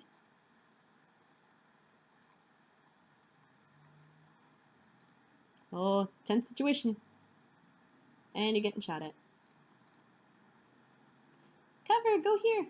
Pew, pew, pew. Don't shoot at her, too. Leave her alone. Hurry this way. Now we're here. Give present. Hooray! To Miss Mail Lady. Gracefully fly to the other golden tower. You decide to check on your neighbor. Jade, inspect neighbor's tower. It's very much the same as your own. The only difference is that this one is a home to a young boy instead of a young girl. You peer through the window. John is of course sound asleep. It looks like he's having troubled dreams as usual. You cannot disturb his slumber though. He will wake up when he is ready. Evil clowns. There we go. Everywhere. Jack Noir. Speaking of John, you wonder if he got the birthday present you sent to him, or for that matter, if you even remembered to send it? Darn, you get so confused sometimes. If only you had some system in place to help you remember things. Your moon is getting very close to Skya. You had better go inside soon. It is never a very good idea to be outside during the eclipse. Maybe you can take the opportunity to log into your computer and ask John about his present. You just know he will think it is awesome, and it will be a great way to thank him for the wonderful present he got you. John, alchemize in a 1980s time-lapse montage. That would be pretty cool and would promote the appearance of the audience that a whole lot was getting done in not much time, but it also sounds like kind of a pain in the ass, so you decided to play it straight up this time. Rose has moved the alchemimeter back down to the deck while she reworks the building project up there. Just as well, because it will save you a lot of legwork. Between this thing, the Designix, and the lathe, that's a whole lot of scrambling around. John, recombine hammer and pogo rad. This time, instead of overlapping and the two punch cards which created the pogo hammer, you use the two codes to double punch, I think that's or, a blank card producing a different hole pattern. The result is the hammerhead pogo rad. It doesn't look like it's as much fun as the original ride, but to be fair, it's probably a lot safer. Double punching cards create patterns with more holes rather than less holes by overlapping them. This strikes you as a viable method for combining more than two items without whittling them down to too few holes or too many. Just mix up the overlaps and double punches and the sky's the limit. John, combine ghost shirt and suit. You make the green slime ghost suit. Pretty swanky, but you're not completely satisfied with the wardrobe upgrade yet. Combine ghost suit and wise guy book. You make the wise guy slime suit. This is so much better. It seems there are a lot of secret trickstery gimmicks concealed in— oh shit, there go the cards. Combine glasses and PDA. Serious business goggles. You make the serious business goggles. This is pretty nice hands-free communication solution, and it makes you look way cooler. Like one of the kids from Spy Kids or something. God, that was a good movie. Real spies, only smaller. John, combine sledgehammer, telescope, and sassafras text. You make the telescopic sassacrusher, which is pretty considerable expense. This thing could probably pound an ogre into crude burger. Of course, you have no hope of lifting it whatsoever. Combine gushers and blue ectoplasm. You mix your gushers with some of the blue slime Lana neft on the wall to make a box of hellacious blue phlegm aneurysm gushers with ghostly healing properties. These should be convenient, if somewhat unappetizing. John, combine fake arm blue ectoplasm and PDA. Click on it. Oh, there you go. Remote ghost gauntlet. Ooh. You make the remote ghost gauntlet. It looks like when you put on the special computer glove, it lets you control the big slimy ghost hand. The ghost gauntlet appears to be considerably high lift capacity than your own puny arms. John, combine ghost gauntlet and bathroom mirror. You make a left-handed remote ghost gauntlet to complete the pair, because you don't see why the hell not. Combine umbrella and straight razor. You make the barber's best friend. It suddenly seems worthwhile to go nab the umbrella kind strife specimen that's lying in the study for a while. Combine gushers and shaving cream. You make a deadly Betty Crocker Barbasol bomb. Be careful with that thing, Jesus. John, combine ghost dad with poster with... Okay, you have a cool idea for something to do with your ghost dad poster, but it looks like you drew shit all over that too without realizing it. That was you goddamn stupid unconscious. Anyway, you think you have an idea to how to clean it up. Capture log punch Heath Ledger Joker figurine. If you can somehow subtract the code of the Joker figurine from the code of the poster, it might work. Luckily, the Joker code only has 2 holes, making the task very simple. The defaced Cosby poster shares those holes. You determine that the defaced Cosby could only result from a double punching with the Joker if your theory is correct. This means the original Cosby poster had one of those holes punched, or the other, or neither, making 3 total possibilities. You try out all 3 possible codes, yielding 1 potted plant, a painting of a horse attacking a football player, 1 clean Cosby poster. Success. That. Yeah, it's interesting that the code for clown is just these 2 lines. What clown-related things? Combine Cosby poster with a computer. You make the Cosby top computer. This thing is probably a useless piece of shit, but making it has caused you to feel an alarming sense of satisfaction. Combine Dad's hat with Problem Sleuth game. Fedora and candy corn. You make another ordinary fedora with 4 pieces of candy corn inside. Combine hammer and Problem Sleuth game. Whatever this item is, you cannot make it yet. It requires a ludicrous amount of grist, some types of which you have not even encountered. Combine iron and pogo hammer. The wrinkle fucker. You make the wrinkle fucker. So much sweet loot. You almost think it was simultaneously your birthday and Christmas or something. Of course, you know that is ridiculous and could never conceivably happen. S. Dave Strife. More butt kicking, this time with birds.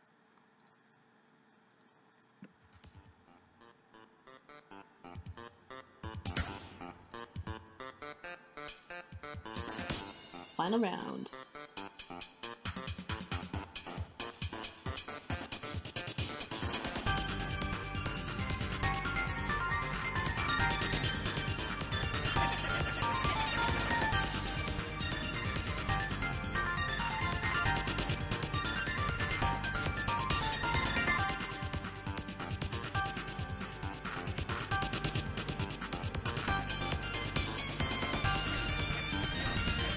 Cheap piece of shit.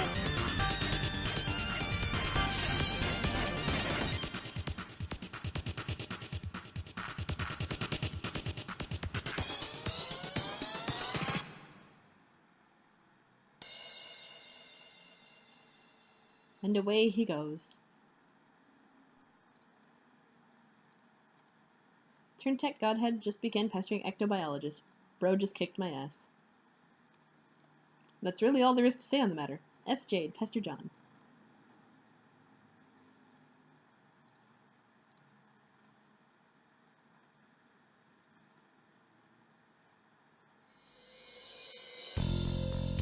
Was it actually Christmas? Did I miss something? No, today is still technically April the 13th. Like, everything that's happened so far in Homestuck has been over the course of a single day. It is still John's birthday today. It's just there's a lot of going back and forth in time in the story, so especially with Jade's stuff, because she's all over the place. There's time loops afoot. It will get explained in a bit.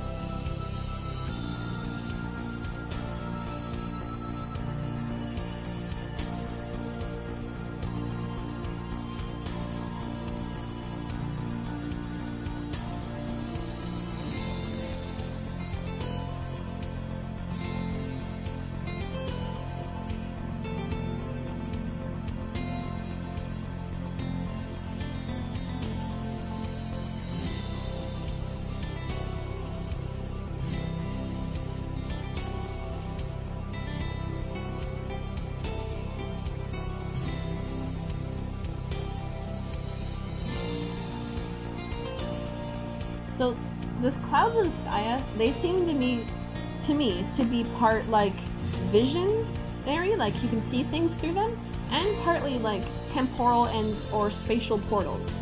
But she mentions that it's not safe to be outside when Prospect dips into Skya. And as you can see, like, a meteor just came out of the clouds here, too, as well. So they seem to be, like, not just visions of knowledge, but actual, literal, spatial, like, portals. So you could technically jump through the clouds of Skya and go places. Depending on, like, where they decide to go. You know what I mean?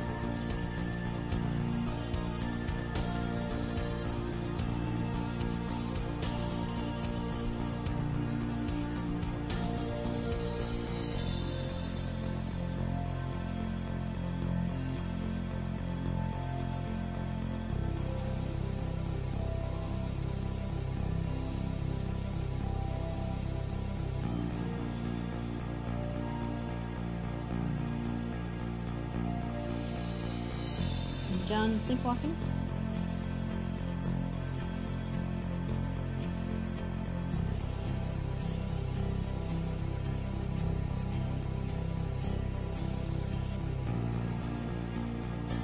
Hey, it's that scene from earlier.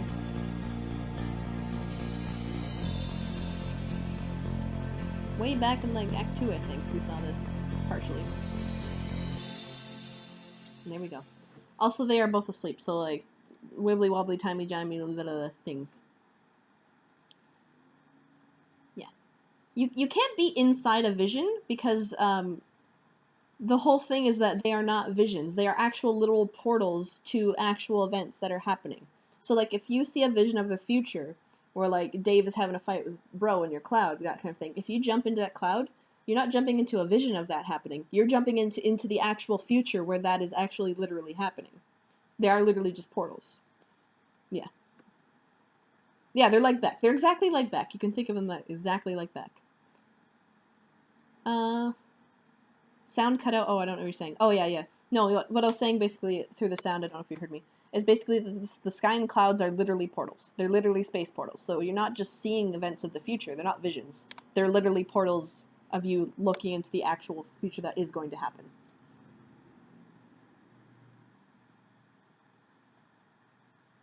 Question is, if you were in a vision and jumped towards the cloud's perspective, would you land on Skya? No, because they seem to be one-way portals. You don't actually see a cloud from your side of it. They're just one-way portals. When you jump through a cloud portal, and if you were to jump through a cloud portal anyway, land somewhere else, yeah, no, they don't seem to work both ways. That's what, yeah. So you wouldn't see it. You wouldn't even see like a portal. You would just see someone like appearifying basically into existence at that point where you jumped out. Okay, yeah, this is all the text that was happening there. John, did you get my package? Oh, hey, no, not yet. Darn, are you sure? It was in a green box. Oh, yes, but it's still my dad's car and he's still out at the store. He should be back soon. Great. So what are you up to today? I'm up to my neck in the suburb stuff. Chi-Chi is making a royal mess of my house. Oh, what's suburb? Oh, yeah, these are all the things. Yes. So lots of times in these early acts, you'll see pester logs happening over and over again because you'll see it happening from one person's perspective, and then later you'll see it happening from another person's perspective. So we technically read these before. You can see the links to the pages here. So this is when we originally saw it, and this is when we see it from Jade's perspective. Because timey-wimey things. But now they're both awake, so. Adventure going, making some progress, seeing the world. Yeah, so we saw this before too. Update colorful reminders. You take a moment to gather your thoughts after your dream. While you are asleep, it can get very confusing figuring out exactly what is really happening, and what isn't, especially during the eclipse, when you are exposed to many visions of the past, present, and future through a variety of cloud mirages. It is only after you wake up that you are able to start making sense of it all, and your reminders help you do this. But on reflection, there wasn't too much in the dream about the future. You were quite surprised to see your dog in your dream, though. It was the first time the crafty guardian has ever appeared in a dream. You have learned that today is his birthday, and just like it is for your other best friend. You have always wondered about this, and never had the chance to throw him a party and bake him a cake. Now you can. But if you do, it seems like you will need a lot of candles. Yeah, so Beck was, like, born. We see, like, where Beck originally came from that meteor who landed in the lava pool. So I guess that counts as Beck's birthday. So it's also Beck's birthday on April 4th, 13. Could you jump out of a cloud, sticks an arm out of the cloud, grabs you, brings you back to Skya? Potentially. I have no idea. I still think it's kind of a one-way process, though. Like, how if you jump through Beck to get somewhere, Beck isn't there when you get out, kind of, you know what I mean? So you can't jump back through. I don't know. It's weird. It's based off of the logic of it being a two-dimensional world, so it it's portally. That's all I'm gonna say. That's all I know about it. It's somewhat portally. I suppose if you really wanted to, you could drag someone back through Skya, but you can't really control when or where the portals in Skya appear anyway. It seems to be completely random. So it wouldn't be a very good method that you could rely on. Beck has never allowed you to enter the mystic ruins for reasons you never understood. You always assumed it was on account of your protection, but your dream has strongly suggested to you that that is where you need to go now. Since your dream bot is secured in its chamber and does not need to be looked after, Beck is taking a nap in the grand foyer as he usually does. Perhaps you can take advantage of this and sneak out of the house another way? Jade, grab your harpoon gun. Oh yes, of course. One of your reminders reminds you that you still have a package to deliver too. This way you can kill 2 birds with 1 harpoon gun. Jade, use harpoon to zipline to the great outdoors. Pachoo! And down we go. Those are some giant-ass lily pods, too. Lily pads, mind you. Rose, finish building. Architectural perfection. That is a crazy-ass glitch house. I love it. Dave, mourn the loss of Cal. Oh yeah, Cal got ripped to shreds. Forgot about that. See you, little dude. If you had any more apple juice, you would pour some out for your homie. You'll have to remember to double-check your closet for more juice. Dave, go and get a goddamn new sword. Perhaps you will, but if you do, it looks like you'll have to break it first. Perfectly good strike specibus down the toilet. Thanks, bro. Half-blade kind. Dave, capture log beta. You tried to grab the beta, but you forgot your Silodex is completely packed. You wonder why you jammed all this useless crap in here in the first place. Maybe you assumed it would weaponize it during one of your customary hash rap battles with your bro, but in retrospect, that probably just would have been a huge chore and would have made the battle drag on forever. It's like, what are you, made of time? Dave, eject your modus and set it to Scrabble values. You dump all this crap all over the roof. You then set your photos to the Scrabble hash function for some reason. This function always makes it a little less intuitive to calculate hash values for items, and therefore more cumbersome to rap with. But I guess that's the kind of a moot point now that your blow flew off to fuck knows where. His mysterious ways transcend irony once again. Dave, get the beta. You get the beta, now yielding a radically different hash value with the Scrabble function, which is to say a radically exactly the same value. Dave, pester Rose. Okay, I got it. I hope you appreciate how much gross spongy proboscis I had to fillet to get this game. Hello, what are you doing? Anyway, I'm going downstairs now installing this thing. Later.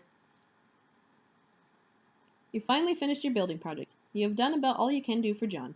You don't think you can provide much assistance against all those ogres this time, but at least now John appears to be armed to the teeth. All there is left to do is wait for Dave. Rose, capture log and send John code for his present. That would certainly hasten the parcel's delivery, but the gift is not finished yet. You've spent many months accelerating your knitting skills to be able to make the gift of perfect sentimental appeal. You even incorporated a cherished heirloom you have had as long as you can remember. When he sees your staggering gesture of sentimentality, he will finally understand. He will understand that in the game of facetious sentimental gestures, no one gets the best of Rose Lalonde. Months in the past. Dear Rose, happy birthday. Thanks for being a great friend all these years. I know you like to make it out like you're playing it cool and don't care much about other people in your life. But I know deep down you really do. Hell, not even that deep down. It's like your subconscious is having a wet t-shirt contest and you being all aloof in this totally soggy shirt doing no good at all at hiding nothing. Oh wait, it looks like 2 could play at this game of cracking all these highfalutin psychology books. Aw, snap. Yeah, I got you this because I think you're really creative and you could make something nice with it if you put your mind to it. And it might help you take your mind off of a lot of all the serious business you've always absorbed in.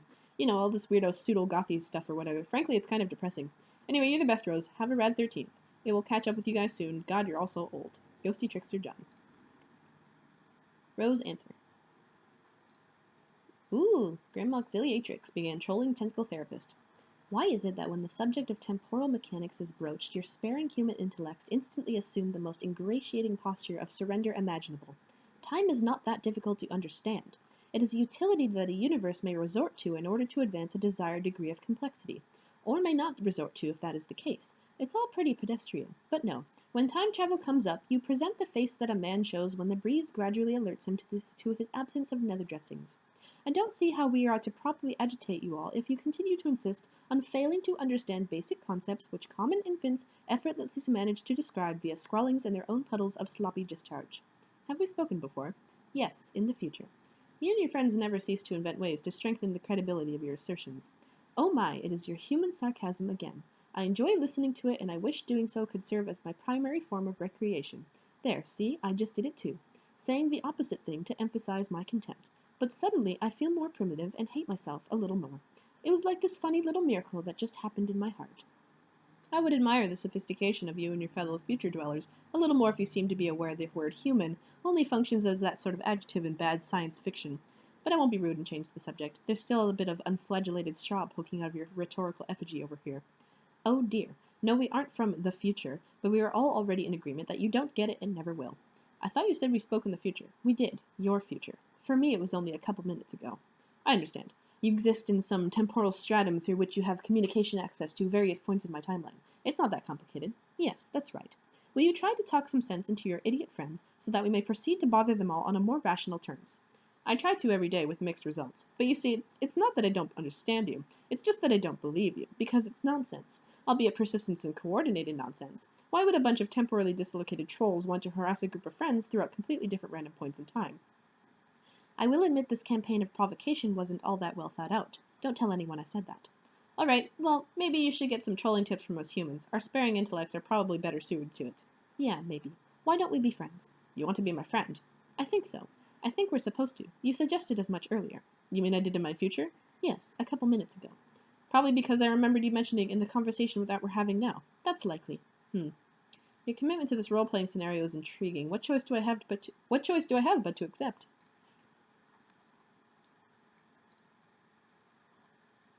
And we're going over to Dear Dave. Happy birthday. I just wanted to take a break from telling you how much your gay butt stinks all the time and say what an awesome friend you are. Seriously, on any other day I would be downplaying how you aren't really as cool as you think you are, but just between you and me, I think you might actually be that cool. I think you just gotta get out of your bro's shadow and spread your wings, dude. So I got you these. They're totally authentic. They're actually touched Ben Stiller's weird sort of gaunt face at some point. I'm sure you'll dig them because I know you lolled so hard in that movie. Okay, so for real, this is sort of a shitty present, but it is an ironic present because I know you wouldn't have it any other way. Maybe you can wear them ironically sometime. They might even be more ironic than you and your dumb bro's pointy anime shades. Anyway, have a good one, buddy, and stay busy being totally sweet. Ghost Detector down. Dave answer. Adios Toreador began trolling Turntech Godhead. Hey, first, okay, I think you're awful. Let's put that fact on the table where we can both see it. Now you've been primed for the digestive ruination that's about to take place, and the comprehensive soiling of the laundry enveloping your person. Oh my god, you type like a tool. Yeah, now you're getting it. What you are in for. Are you ready to be trolled within an inch of your miserable human cortex? This is so weak. I'm getting tired of wasting good material on you guys. It's like, you've got nothing. It's always one of you spouting up and ranting about how hard I'm about to get trolled with no ensuing substance. You don't even know anything about us. One of you fuckers thought I was a girl. Okay, yeah, but the thing is that I don't care about your anatomical details and things like that. I know what you've done, or will do, actually. It's the most awful thing, the worst you can ever do. Sorry, I wouldn't cyber with you, dude, in the future or whatever. What? Wait? Oh, okay. You're the one who likes to submit innuendo. Human innuendo. Yes, human innuendo. Sorry for the lack of clarity. So at what point in the future am I supposed to look forward to you whipping up this titanic hankering for my knob? Be honest with me, 'cause I'm busy. And I want to know exactly when I gotta clear some space in my calendar for when some fuckwit blunders out of the magical phone booth and makes a ballad-inspiring play for my throbbing beef truncheon. Should I be perturbed by these illusions? No, man, look, I just need to know when to be there. When the stars come into alignment and your flux capacitor lets you finally sate your meteoric greed for my crotch dachshund. I wouldn't want to miss it and cause a paradox or something. It'd suck if the universe blew up on account of you missing your window of opportunity to help yourself to a pubescent boy's naked spam porpoise. Okay, this is sort of starting to upset me. Jesus, you're such a shitty troll. I guess I'll leave you alone and find another point in time to bother you when, I guess, you're more emotionally susceptible and don't have all these bees in your bonnet about your human sexuality. Oh, no, dude, you sassed me up. We are in the shit now. Together, for the long haul. What? We're motherfucking entrenched in this bitch. You and me, welcome to Nam. Now grab my hand and shimmy your soggy ass off that muddy bank before Charlie gets the fucking drop. Who's Charlie? He's the guy who's gonna read your vows. I'm feeling pretty friggin' matrimonial all of a sudden. Take a look down by your foot. See that little bottle? Stomp on that shit like it's on fire. Noisy ethnic dudes are flipping the fuck out and waving us around on chairs till someone gets hurt. I'm your 300-pound matronly freight train, and my gaping furnace is hungry for coal, so get goddamn shoveling. Oh my god. Bro, look in my eyes. That twinkle, that be devotion, you herniated pro wrestler's sweaty purple taint. Sparking like a visit from your fairy fucking godmother, shit be pure and true. That's what you see. A kaleidoscope supernova of all your hopes and dreams all swishing together. Radially effervescing arms of more little boy peckers than you can imagine, turning out insane corkscrew haymakers of a billion dancing Vienna sausages strong. This is how we do this. This shit's more real than Kraft mayo.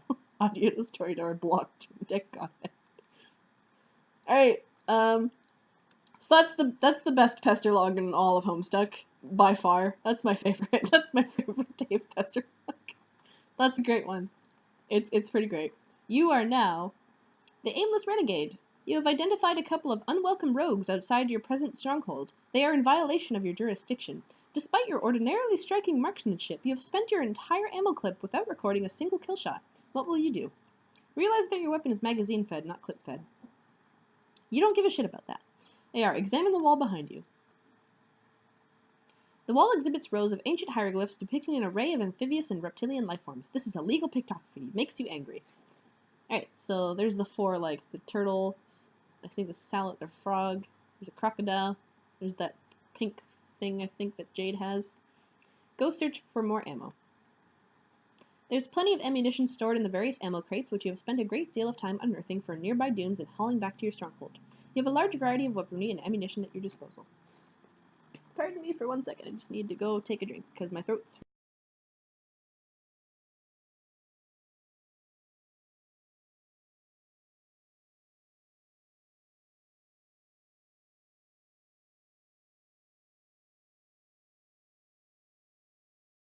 Okie dokie. Yep, reading for like almost 2 hours will do that to my throat. A really nice voice. Oh, thank you. Are we also doing the intermission? Because I think it's too short to put on its own. Yeah, when I do the intermissions, I'll just read the intermissions.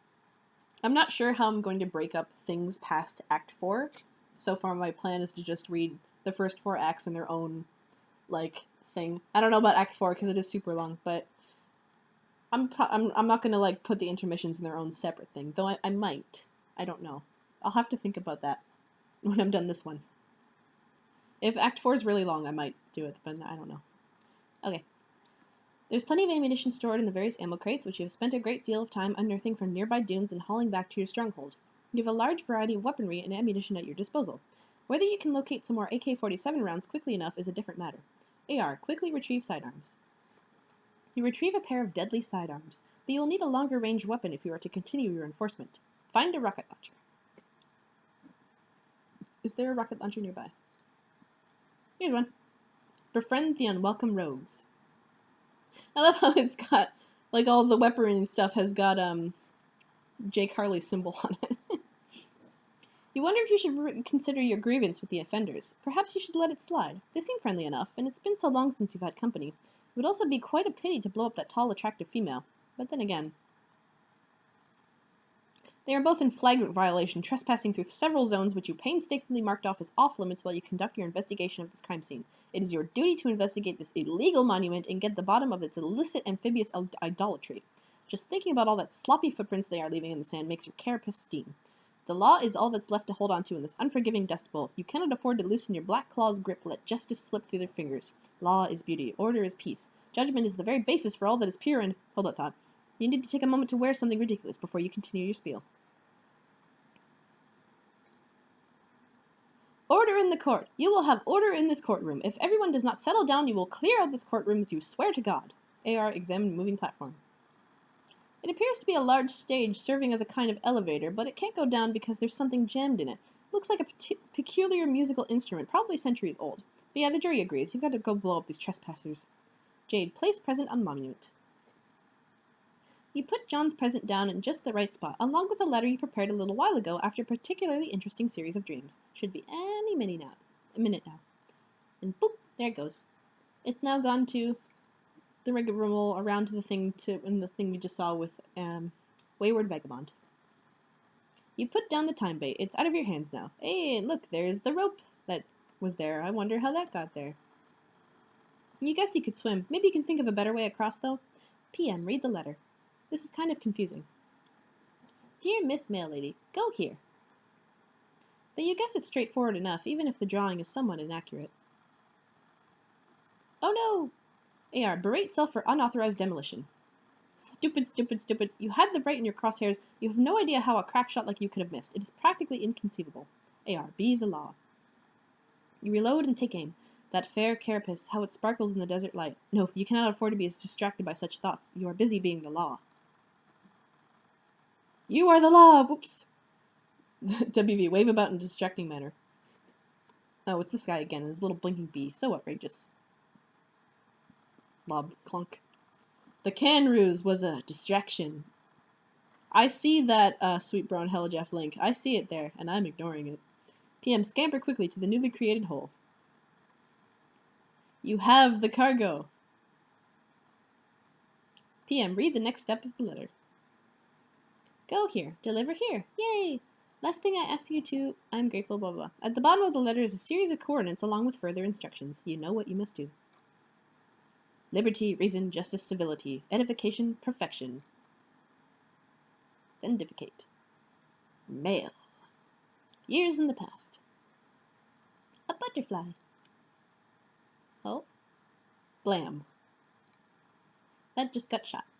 Today is your birthday. Your grandfather has decided to celebrate by introducing you to the thrill of the hunt. But suddenly you and Beck are wandering off. Where's the silly dog taking you? You find a present. Pumpkin seeds.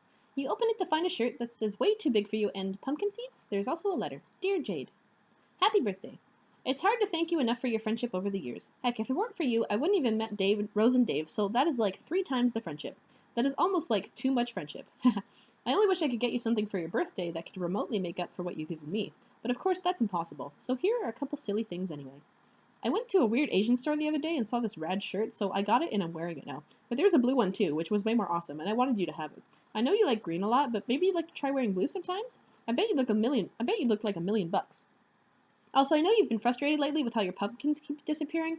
Well, I can't begin to explain why that's happening. All I can do is give you these so you can plant some more. Don't give up, Jade. Wherever those dumb old pumpkins went off to, I'm sure you know the fun is growing in them and taking care of them until they are ready. Whew, gotta head out to the post office now so this doesn't get to you too late. Talk to you soon. Ghosty Trickster John. Who's this John claiming to be your friend? And these other friends he mentions? Whoever he is, you think he might be onto something. Blue is a very pretty color. Also, growing some pumpkins sounds like it could be some fun. Maybe you will ask Grandpa if he can use the atrium to do some gardening. This will be exciting. Wop. Wop. Wop. You bear the vicious brunt of the story transition directly in the face. You are getting really tired of this feisty man and his busy fists. Jack, kill John's dad yourself. Oh no. Here, stick this in your windpipe and bleed to death slowly. Sets him on fire. Well, his hat's on fire anyway. Puts it out with shaving cream. Stomps on it, and it's dead. You release the prisoner. He is free to go. Jade, play guitar to summon giant lily pads. Ribbit. Frog Jade. It's Frog Jade. Jade is the frog. She's the space. Ah! Dave, install beta. Alright, I'm installing this game, finally. We're doing this, man. Yeah, you can almost say, we're making this go on. What is it we're making this? Transpire. Excellent. Let's make shit take place. S enter.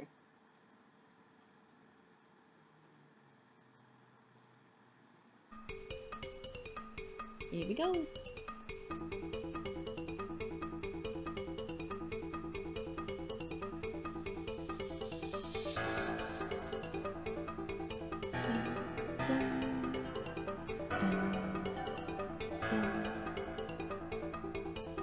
Rose is so calm for someone who's having her house literally burning down.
I love you can see for a split second it makes like an entire like juice cabinet for that alcohol bottle.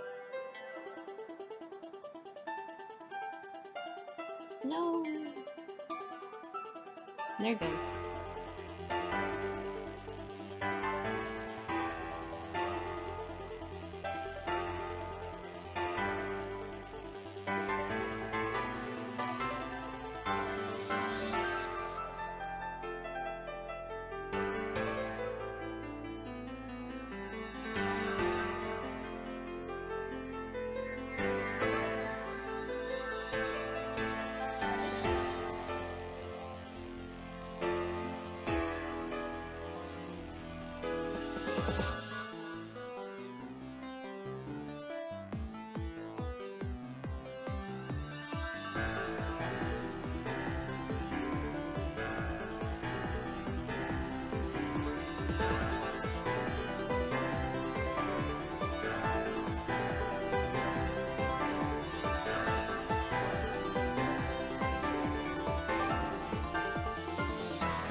So many imps everywhere.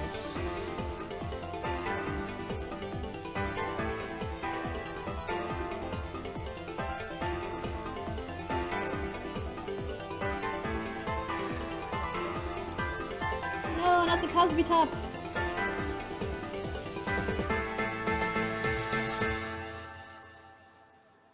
And through the gate he goes. Okie doke.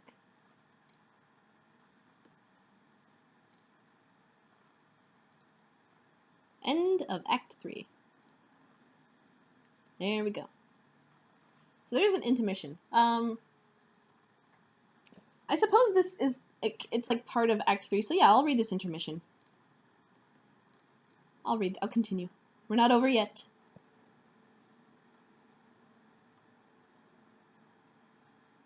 Intermission. Oh, but how will I tell when Act 4 actually starts? That's fair. Because I usually just read to the end of Act things, flashes. And the flashes are good places to end on. So yeah, curtains. No, yeah, I'll end here, and then I'll start up with the intermission later. I'm sorry, I teased you. Changed your mind. Sorry. I just gotta figure out where's like a good like place to like end these, you know, so I can like do them in particular chunks. Is there a page where it's like the beginning of Act 4 later, like after this?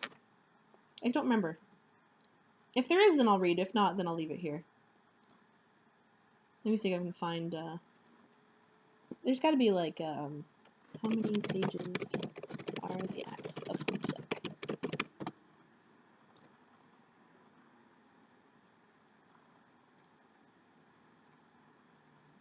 There's, so beginning of Act 4.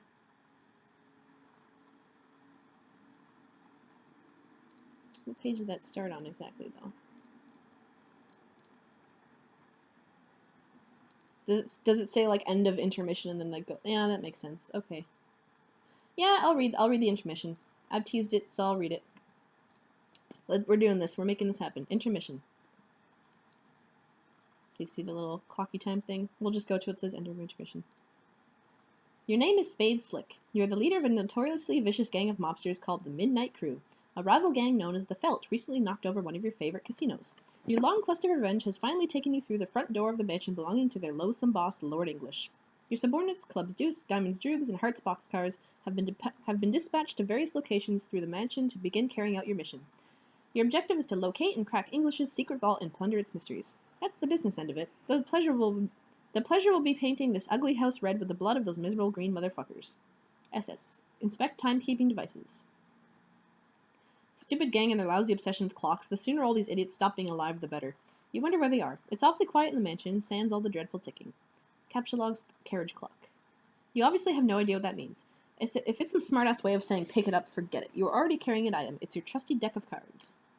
SS. Build fort with clocks. You have an idea that is so much better. Clocks destroyed 4 of 1,000. 4 of 1,000. Check for traps under the billiards rug. What is under the rug is much worse than any trap you can imagine. It is a member of a species that you do not recognize with a ghastly furred upper lip. I feel like a lot of those jokes are lost on me because I don't recognize these people at all. So if it's supposed to be funny or connected to clocks somehow, then I have no idea. I don't recognize faces. You cover the unsightly individual back up and try to forget it ever existed. Play 50 to pick up. You would need a deck of cards to play that infernal game. Fortunately, all you have is your war chest, which you deploy on the floor. Open the war chest. Yeah, the joke of items being other items. Shuffle contents of war chest. You rummage around. It's no unusual assortment of belongings, and nothing any mobster worth his salt would be caught plotting and scheming without. Certainly nothing eyebrow-raising. A bunch of blades, some playing cards, some variety of other miscellaneous stuff. Also your vendetta itinerary and your heist map. Scavenge war chest for fancy headwear. If there are any elaborate headdresses in here, you'll eat your haberdasher. But of course there's only a plain and serviceable backup hat, which naturally conceals 2 licorice Scotty dogs. Which makes you think that maybe you are wearing your backup hat and this is your usual one? Hell if you know, they are the same damn hat. Hide inside your war chest. You cannot hide properly inside the chest because you cannot close it while you are inside.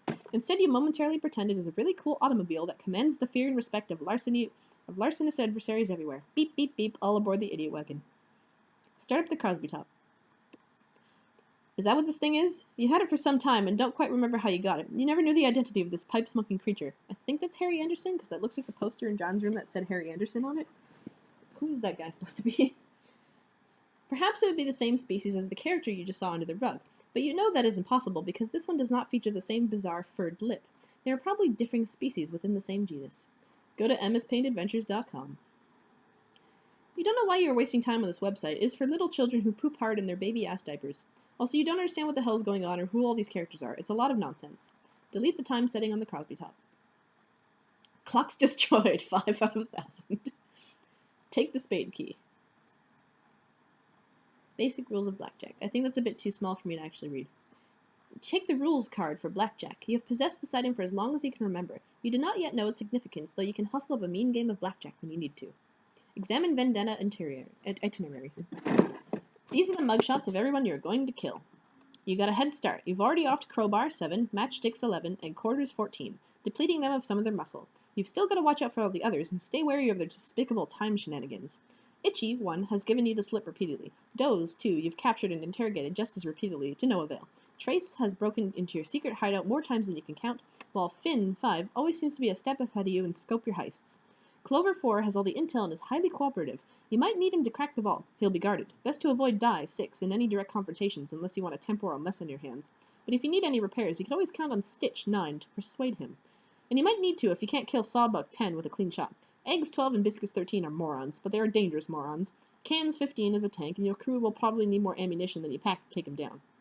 No one knows what Lord English looks like, but that'll be corrected tonight. You got dibs on English. He's all yours. Wonder where the number 8 mugshot went. It's right here, but you aren't going to kill Snowman. It's out of the question. Examine heist map. On review, your schemes seem a bit convoluted, but you wouldn't have it any other way. Deuce and Droog split up to neutralize as many felt as they can find. Your heavy muscle and expert safecracker, Boxcars, is headed straight down the vault. Use radio device to check on unscrupulous cohorts. You put the word out to your cronies for a status report. No response yet. You clean up all your junk and prepare to get the show on the road. You slip the spade key back into your deck of cards, then pocket the war chest. Smooth as clockwork, every bit as logical. Enter the hallway near the main entrance. Funny, you don't hear any commotion or gunplay, but it looks like there's already been some action in here, or there will be. You can never take tenths for granted with these goons. 13 of 1,000 clocks destroyed, apparently. Looks like Club's Deuce is getting back to you. He says he's got Doze tied up for interrogation. You ask him what else is new. Capturing that guy is like shooting a paralyzed monkey in the face. SSB Hearts Boxcars. You are now Club's Deuce. Club's Deuce, rough him up. He remains tight-lipped, so you deal with him in a senseless shin-drubbing with your crook of felony. Oh, the humanity. You can barely watch. Ugh, timey-wimey eyes. He's probably still using his special ability to slow time down for himself. He can't feel a damn thing, and certainly isn't saying anything, apart from a very slow noise which could be saying ow very, very slowly. Punch clocks and faces to establish chronology. Why would you do that? All of these clocks are lovely. You see no reason to harm them. 987 out of 1,000 clocks unharmed. CD, swap hats with Doze. You begin a feeble campaign of psychological warfare. Perhaps compromising his fashion motif is a way to get to him. Nope, looks like he's still in his weird state of stasis and doesn't care. Either that or it's driving him nuts, just very slowly. Dump the contents of your war chest over him. War chest? What are you talking about? All you've got is this simple, unassuming deck of cards. Play some solitaire. Don't be stupid. To play solitaire, you'll need a deck of cards. I don't see a deck of cards, do you? All I see is the battle drobe. Throw the hat down and stomp it mercilessly.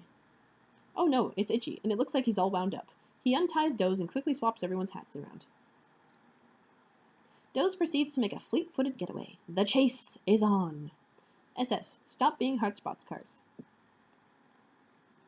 Alright, you're the boss. Hearts boxcars you ain't. Someone has replaced your plain and serviceable hat with a silly and undersized one, an outrage beyond compare. You're sure you know who the culprit was? You can still smell his overly caffeinated blood. 986 clocks out of 1,000 clocks shown mercy.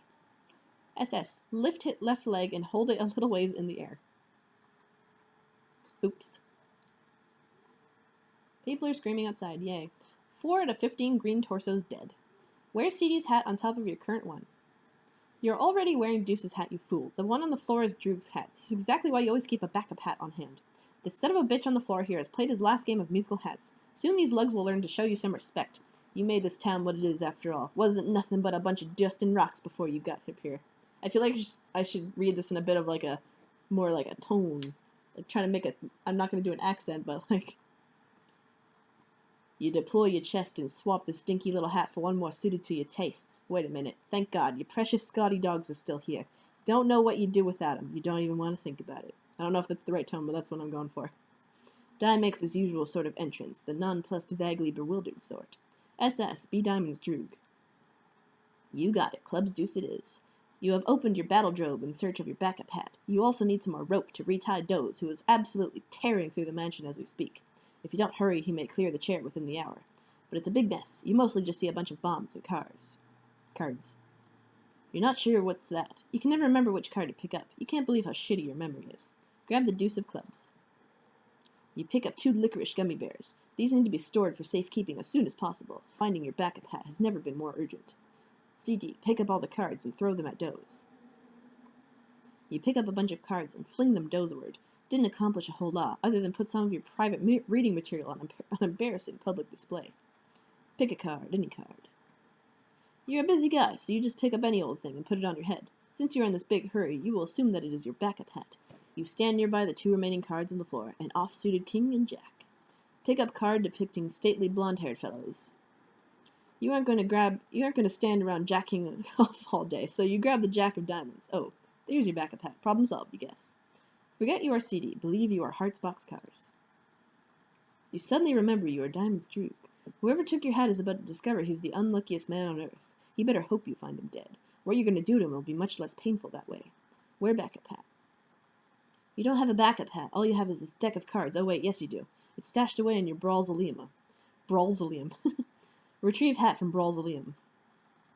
You are the only member of this band of thugs who is civilized enough to keep more than one backup hat, as well as an extensive array of finely tailored suits. The Brawlzaleum seemed like the best storage option for your exceptional wardrobe. If there's any sort of compartment to keep your wardrobe in, you'd love to hear it. Also, there's a shitload of guns and cards in here, too. You put up on backup hat. Withdraw licorice fish from backup hat. Ooh, your Swedish fish are there. This is why it's a good idea to always store your candy in your backup hat rather than your usual one. Other members of your gang have learned this the hard way, and they're finally starting to catch on. Suddenly you get cold-cocked in the face from the future. You'd know the knuckles belonging to that sucker punch anywhere. Trace always knows where you've been. The spineless rat likes to follow your past trail around and mess with you. Trouble is, whenever he does, he lets you know exactly where he's going to be in the future. This time you'll be ready for him.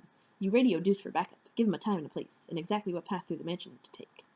DD, resume pursuit of wounded felt member. Click on it. You don't know if the wounded guy went up the stairs, or came down, or who wounded him, and when. Might have even been you, for all you know. Follow the trail of blood up the stairs. Can't overthink this stuff. You go with your gut and head upstairs. Follow Diamond Droog's instructions. After giving a quick 10-4 over the radio, you take another look at your prisoner. He's lucked out. Looks like round 2 of your brutal interrogation will have to wait. You couldn't find any rope, so you have to tie him up. So you tied him up with a Stretch Armstrong doll, which you happen to have lying around.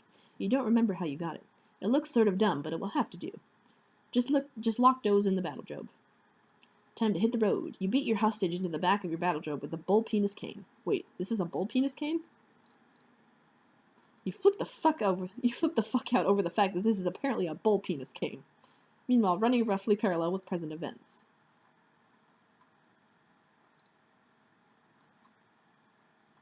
Itchy always cheats, but he's always cheated for the last time. You're gonna jump to a timeline where he's dead. Looks like he got what he deserved, but as usual, you find yourself in a bit of a predicament.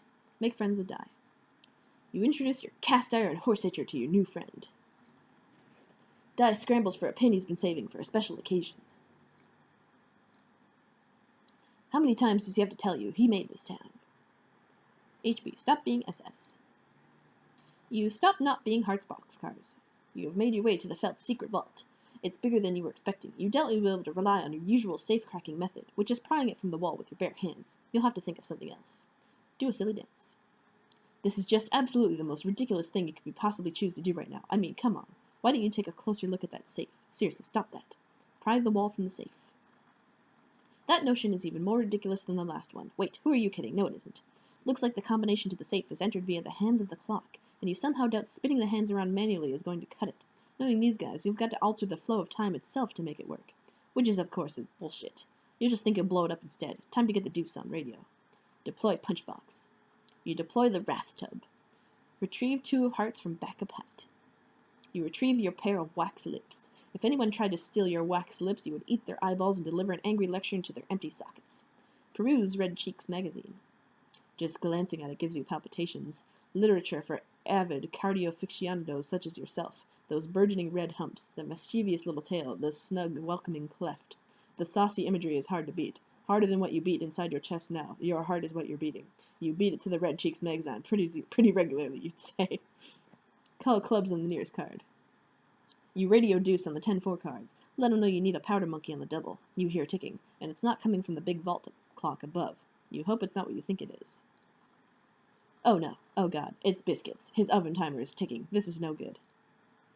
Ugh, there he is. This idiot thinks his special oven transports him into the future by the amount he sets on the timer. Well, he's sort of right. But in reality, all that's happening is that he's hiding in there until the timer's up, then pops out. You guess he's relatively harmless if he's alone. You can take him. What you really have to worry about is if he teams up with... Oh no, that ringing. That god-awful ringing. You can hear it. Eggs. Son of a fuck. You might as well just grab one of your axes and kill yourself now. CD. Follow path. In the future, you've already followed the path through the mansion that Droog told you to. Trace followed Droog's past trail even further back, but found a much fresher trail crossing his path. Looks like this little guy is talking on the radio. Say something about how you'll be right there once he gives Droog a hand. Trace decides he'll chase this guy for a while, see what he's up to, and then mess with him, of course. In the present, you talk on the radio. Say something about how you'll be right there once you give Droog a hand. Take a good look around the new room you're in. Looks like this trail of blood ends here, or originates, whatever. Something went down here in the past, or is about to go down in the future. You know what? Never mind. 21 out of 1,000 clocks destroyed, apparently. Hang on, there's a tooth on the floor. You know that tooth. You've felt its bite before. Finn was here. Judging by the forensics of the scene, the angle it hit the floor, the direction of the blood spatters, and how dry the blood is, you think you know exactly what he's about to pull. Or more specifically, what he's about to have already pulled. Finn always knows where you're going. He's followed your future trail here. He likes to mess with you from the past. Trouble is he tips you off to where he's been. This time you're ready. Wait for it. Wait. Now. The past. The past. Predestined bullet holes are convenient. Gives you something to aim for. 7 out of 21 clocks re-destroyed. SS. Rematerialize. That doesn't make any sense. You never went anywhere. Dai realizes there is a cost in settling the score with you in this way. The cost is having to live in a desert amidst the ruins of a dead civilization for the rest of his life.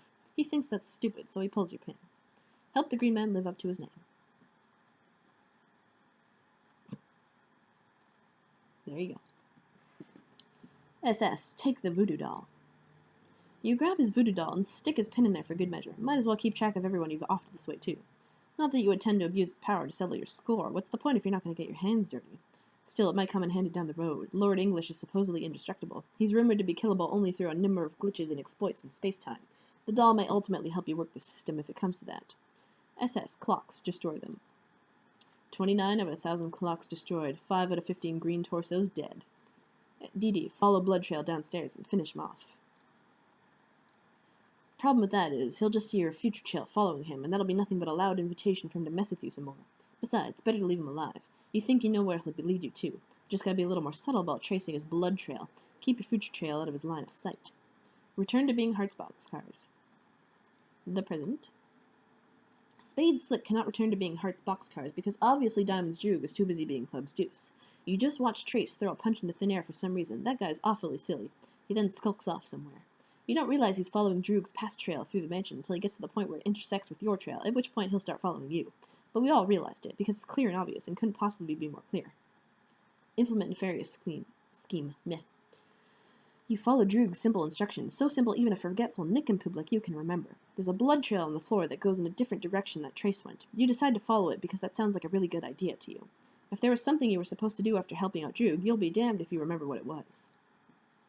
Trace catches up to where you were, but you're gone already. All he sees is a long, gross, rubbery arm of your past trail stretching through the room. He finds his comrade tied up with the stretchy rubber arms of a small man, but there's nothing gross or unpalatable about that in the least.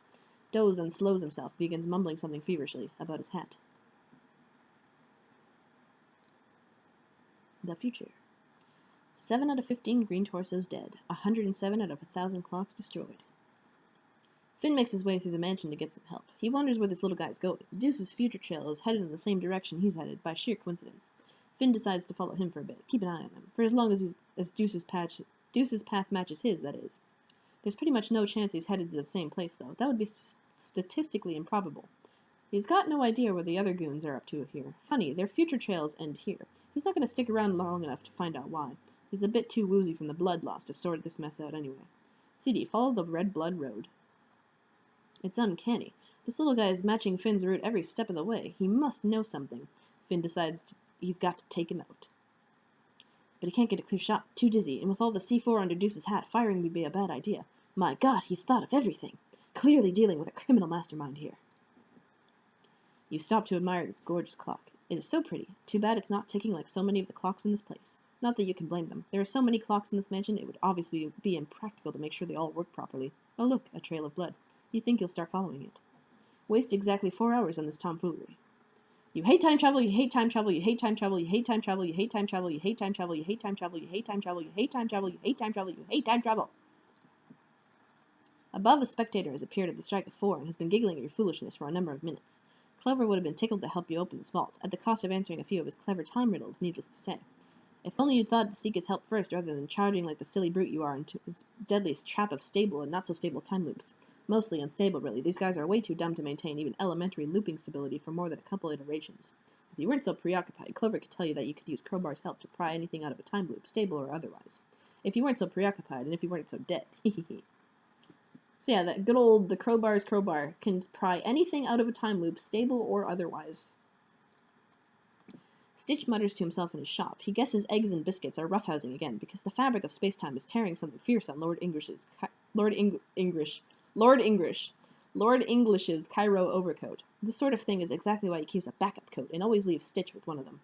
Any gang does well to have an in-house doctor on hand, but if you deal in time travel, you better have a damn good tailor, too.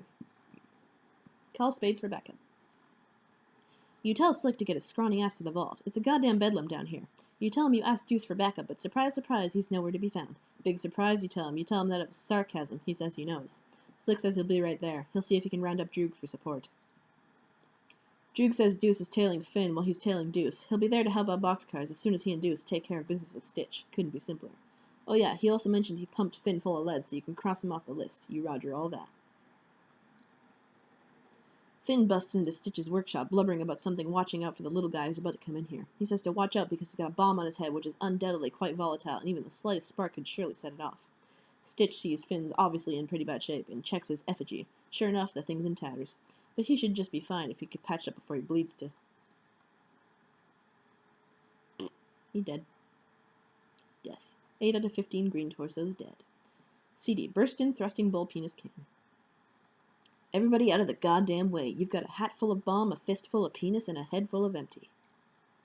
Stitch says drop the livestock knob and settle the hell down. He says you do realize C4 is a stable explosive and won't detonate with gunfire, right? You say, oh. Sneak into Stitch's boutique. Drop it and get in. Don't bleed on the suits. Stitch says, huh?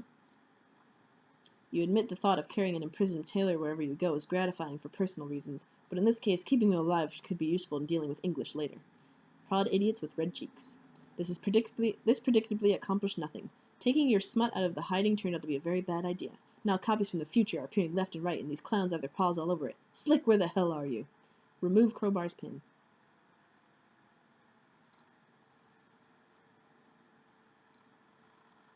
Crowbar's alive again, and a whole bunch of other stuff is different. You forgot this gang almost seems half-like competent when he's running the show. The good news is you get to kill him again. Insert and quickly remove Snowman's pin. You have no idea how much you'd like to, but even you're not that crazy. Still, kinda tempting. S.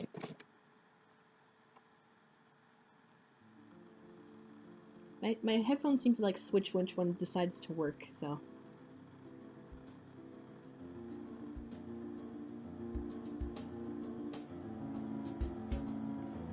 Here we go, the lady herself.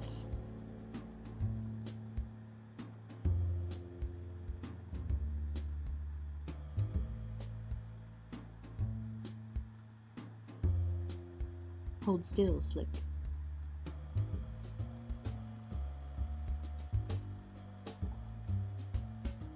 Something in your eye.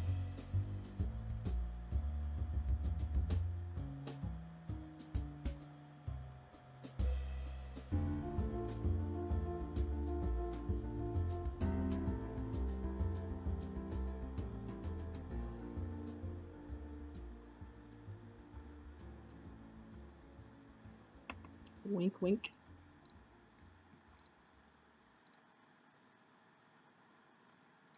Okay, next page. Everyone always ceases gunplay when Snowman's around. If you kill her, you destroy the universe. Remove knife from eye. It's not a knife, it's Snowman's cigarette holder. All you know is she's gonna have a hell of a time getting it back. Give it to Sawbuck. You chuck the lance at Sawbuck, but of course it's only a flesh wound. Seems like it's only the sort of wound you can ever inflict on the corpulent lummox. Consequently, you and he both jump to a random point in the timeline. This looks like to be the recent past, when Stitch and Crowbar were setting up the crates for the imminent gunfight, which was very thoughtful of them. Your goons should be showing up any minute now with the heavy firepower. For now, you've got the drop on everybody. Kill something out of rage and frustration. Stitch gets the business ends of your saber rattle. He's dead, in this timeline at least. Bring knives to the gunfight. Where do you think you're going, fatty? You'll deal with him in a minute. You whip out your double-edged sword and Occam's razor. Occam's razor, Crowbar's head. Make it happen. Crowbar deflects the King of Spades into Sawbuck's unmissable carriage. You jump far in the past. Years in the past.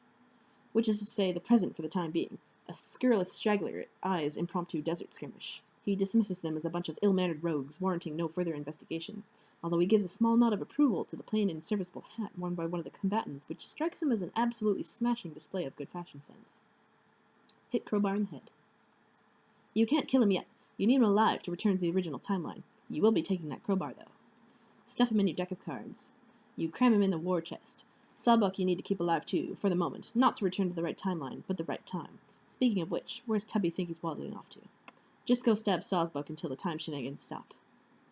You treat him to a bit of the old bait and switchblade. You appear in the future. You guess this is after the gunfight is over. The gunfight that never took place since you killed and kidnapped everyone who's supposed to be involved. Looks like only Boxcars is here. Carry Sawbuck like Titan Atlas would carry the world. You order Hearts to drop his tub on the double before this fat lard puts you in the wheelchair.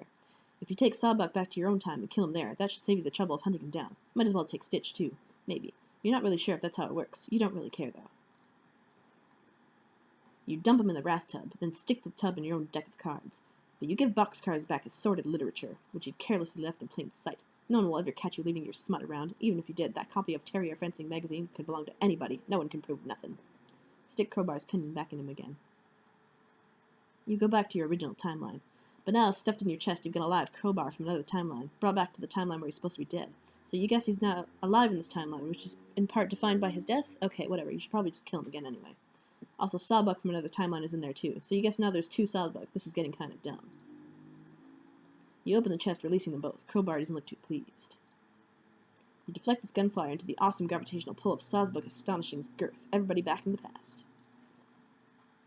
You dodge his next round, too. It seems Sawbuck from this timeline, aka the real Sawbuck, was in this room at this point in time. He and Crowbar exchange bullets. Off they go. They no doubt go on to spend the rest of their ammunition peppering each other throughout the timeline, destroying all the clocks in the process between now and the present. You guess that explains the mess when you got here. Thank God you figured that out. You'd have surely lost sleep over it. 20 out of 107 clocks destroyed. For the first time. Eventually. You know what? Never mind. 107. Huh. Take a moment to think up some time-based one-liners. Okay, you think you got one. Time travel sure can be a double-edged sword. Wait, that was awful. Really, really bad. You sure you can do better than that? Let's see. Sorry to... No. Time's running... No, wait. Fuck. You ask yourself in the past for a little help. Time's... Something about time. Time being up. No, wait. How about some kind of clock pun? No, damn it. Will you just listen? You're almost on to something. Time is... Screw this. Too many cooks in the kitchen. Oh, and just what did this quivering mound of blubber think he's up to? Stab first. Utter puns later. Just as you hear your past self asking what happened to your eye, you jab Sawbuck with your butterfly effect knife. You remember a little while ago asking yourself about your eye and not giving yourself an answer just before disappearing. Maybe if you'd stopped and thought about it for a second, you could have warned yourself and avoided the whole mess, albeit in the process of creating a paradox. But your strict policy of stabbing first and answering questions later prevented it. You're sure your past self understands understood. You are sure this because you very clearly remembering understanding understood. You are now past Spade Slick again. You were just about to pull Crowbar's pin. You guess all that stuff with your future self and Sawbuck originally happened in this room while we were all watching someone else, like Diamond's Droogs or something. That makes sense. Past Slade Slicks. Remove Crowbar's pin. A whole bunch of shit happens exactly that we already saw. Be future Spade Slick. Being your future self is a lot more constructive because you get to do stuff you haven't already done. It looks like you're in the future. It's a bloody mess in here. The clocks are more bullet-riddled than ever. And it seems Crowbar and both Sawbuck have been decapitated. You're almost certain this is something you will be or were already responsible for, which of course means more time traveling. Looks like the tub and chest are gone, which means future you must have packed up and left already. Gotta take notes of these sorts of things so you know where you are in the timeline. You notice something on the wall over there. One of the clocks that wasn't destroyed before is now bloodied and full of holes. Not especially noteworthy. You just have a feeling you should register this fact. 108 out of 1,000 clocks destroyed. Quickly remove Lance from Sawbuck. You pry the cigarette holder from his torso. Whoops, another time jump. This tub of goo keeps going for his gun. Wise buddy's gotta settle his big ass down. You really should incapacitate him without inflicting another wound. Pardon me, I have to take a drink. Oh.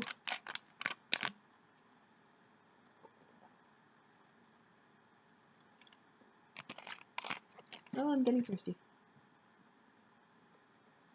Okay. You really should incapacitate him without inflicting another wound. Knock Sawbuck unconscious. Count some sheep, bitch! Wait, the clock on the wall. It hasn't been destroyed yet, but it's about to be. It's ticking down to the time it's stuck on in the future. Maybe if you time it just right, you can end this whole mess in one fell slice. You've even got an ice-cold one-liner to shout when the time comes. You've been working pretty hard on it. Wait for it. Wait for it. Hate to cut and... Wait, no, not yet. Wait for it. Hate to... No, wait. Hate to cut and... Damn it, not yet. Hate to cut and run. Shit. Hate to chop off all your heads with this sword. Real sorry about that. My bad. You slay them all with your rapier wit. 9 out of 15 green torsos dead. Still waiting to explode, I think, but yeah, dead. 2 out of 9 green torsos deadened twice. 1 out of 15 green torsos dead for the first time, but it's an alternate universe torso, so you guess maybe it doesn't count? 7 out of 108 clocks is gratuitously redestroyed. You grab the tub and chest and move on, but this isn't altogether enough of this nonsense. Call spades. You check up on Slick's status. Slick says he's killed Crowbar again, Sawbuck twice, and Stitch once. You ask him if it was in an alternate timeline Stitch. He says he guesses so. You say that doesn't count. You've got the real one here. He mutters some foul language you can't quite make out. But you tell him never mind and hurry down to meet you at the vault. He says he took some damage from Snowman. You say you know. You're having some effigies made of yourselves with your backup hats. Deuce brought Slick's crumpled backup hat, which he wound up with somehow. Not sure what happened to Deuce's. Boxcars is obviously tied up at the moment, so you can't get your hands on his yet. Slick says he has both their hats and he'll be down ASAP. You say all right. He says in the meantime, see what you can do about his eye. Have Stitch patch up SS's effigy. Get to work, Thread Monkey. Have right eye patched up.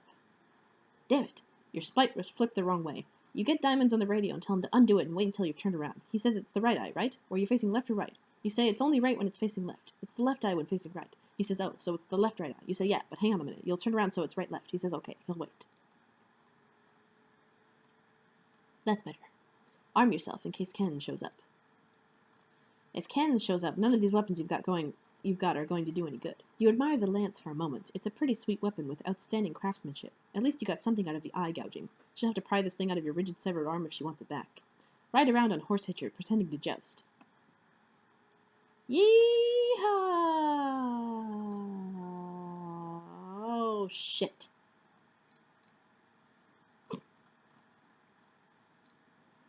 You can't believe she saw you horsing around like that. You will never live this down. Shoot up Biscuit and Egg's effigies. Stitch keeps their effigies in a big warehouse several miles away because of their ridiculous duplication tendencies. You sure as hell are not going to drive all the way over there, so you just shoot at them in person.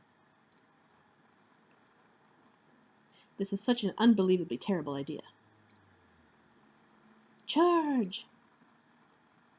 This is incredibly delirious biznasty. Is that a super-brown Hello Jeff link? No. Oh yeah, this is incredibly silly. Problem sleuth. The present. SS, start whacking things with the crowbar. The first thing you whack at is Egg's egg timer. Do this because, of course, you know that crowbar's crowbar will destroy any temporal artifact and completely negate its effect on the timeline. Attempt to eat eggs. Your attempt was an overwhelming success. Biscuits is looking a tad snug in his muffin tray. He thinks it's about time to poke a broom straw in this battle. His dough will live to rise another day. See you in the future, suckers. Crowbar. Biscuits oven. Make it happen. You deal the oven a wicked flogging, but not much happens. The oven doesn't really have any magical time properties to be negated. It just travels into the future at a rate of 1 second per second, like everything else. Put Diamondite in oven. You set the bomb off to go in a few seconds, when both it and Biscuits are released from it in a few hours. Turn up heat on Biscuits' oven. You're pretty sure this oven doesn't actually work at all. You just wheel it off somewhere else in the mansion so it can explode in peace. The future. 12 out of 15 green torsos dead. Probably some more clocks destroyed, too. Use crowbar to pry the safe open. Since your expert safecracker apparently spent the last 5 or 6 hours being totally useless down here, you figure it's time to take things into your own hands. Huh? What's this little fella all worked up about? Clover insists that you reconsider. Using that to pry open the vault would be ever so much bad luck, like breaking 1,000 mirrors all at once. The sort of mirrors that tick and have numbers and tell time and stuff.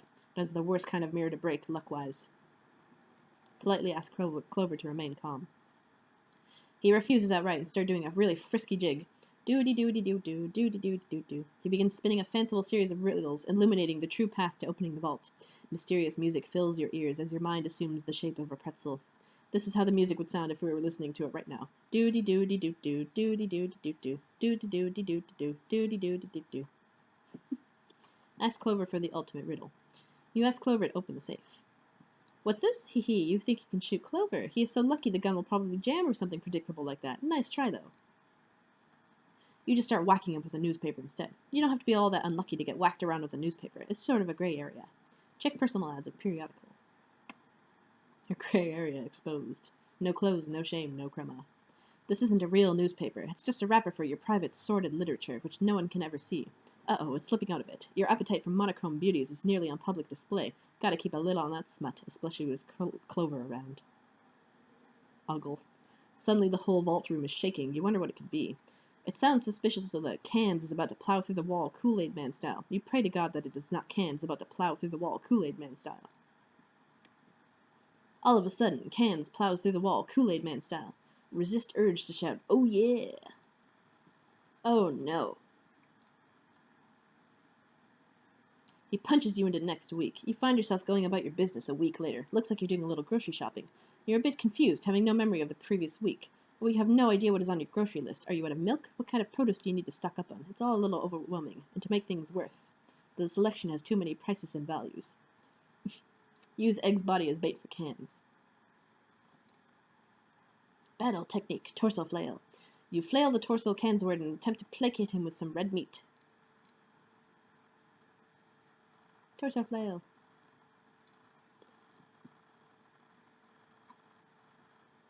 It doesn't work. Cans clocks boxcars entirely out of the current calendar year. You land in a totally different, outdated calendar. The wind of heaven is that which blows between a horse's ears. Arabian proverb. Looks like this one's themed with spirited horses. You'll be up to your ass in horses for a whole year. Just great. This is just what you need to be doing. Farming all these goddamn horses. Fucking pain in the ass. Ignore him and just pry the safe open. You don't care what the consequences are. You're going to crack open the safe and be done with it. This whole intermission was starting to get a little punchy anyway. The massive release of temporal distortion from the vault transports you to a highly unfavorable timeline. Looks like the entire mansion was leveled except for the vault and its enclosure. Everyone's dead except for you and you-know-who. But at least the safe's open. 1,000 out of 1,000 clocks destroyed. 14 out of 15 green torsos dead. 3 out of 4 black scofflaws offed. Enter the vault. There's nothing in here except an opening in the floor. There is a door with a keyhole, and you have a feeling you know how to open it. You only wonder why English's treasure would be locked behind a door with a spade on it. Dramatically use the spade key. You guess this is what the spade key was for all this time. You dramatically wield the spade key in a matter-of-fact manner. Peek inside keyhole. What keyhole? It was clearly a barcode scanner all along, like the kind they sweep groceries over at supermarkets. That reminds you, you should really do some shopping next week. You're not going to peek inside because the lasers could blind you in one eye. Oh wait, use rule cards for blackjack. Ugh, this was never a problem because there is clearly a barcode printed on your rules card for blackjack, as well as your arm, but there's nothing wrong with a little redundancy, you guess. Get on with it. Huh? No. Oh, are you looking for this? Well, come and get it, you contemptuous she-witch. Snowman's black inches no doubt have been responsible for more than a few red cheeks. And tore your arm off. My arm now, bitch. Slam. SS, flip your sprite. You've got to flip it turnways. Scan the barcode. And in you go. There's a little suburb thingy there too. And down we go. And over here we go. And this guy again, been a long time. Hey kid. Yeah, you. Emma's Paint Adventures. Boggle vacantly at these shenanigans. It begins to dawn on you that everything you're about to do may prove to have been a colossal waste of time. End intermission. Okay, there we go. So this is where we're going to end. Right at the beginning of Act 4. Cool, cool, cool. Okay. So I don't know... Was that innuendo? Yeah. All of it's innuendo. So I don't know when I'm going to stream Act 4 next. I have to go to work tomorrow and get my schedule for the next week. But I will make a Tumblr post about that. And you shall find out very soon. Probably tomorrow, roughly around this time. Ish. Alright. That was Act 3 plus the intermission. The first intermission. Yeah. So, that's everything done. We're good. I hope you enjoyed reading, hearing my voice, all this fun stuff. And I will see... Yeah, Snowman's black inches have been responsible for more than a few red cheeks. Yeah, that's definitely an innuendo. That's a great one. There's a lot of innuendos in the intermission. Okay. So, I'll see you guys later. Goodbye. Have a lovely night, day, whatever. Toodaloo.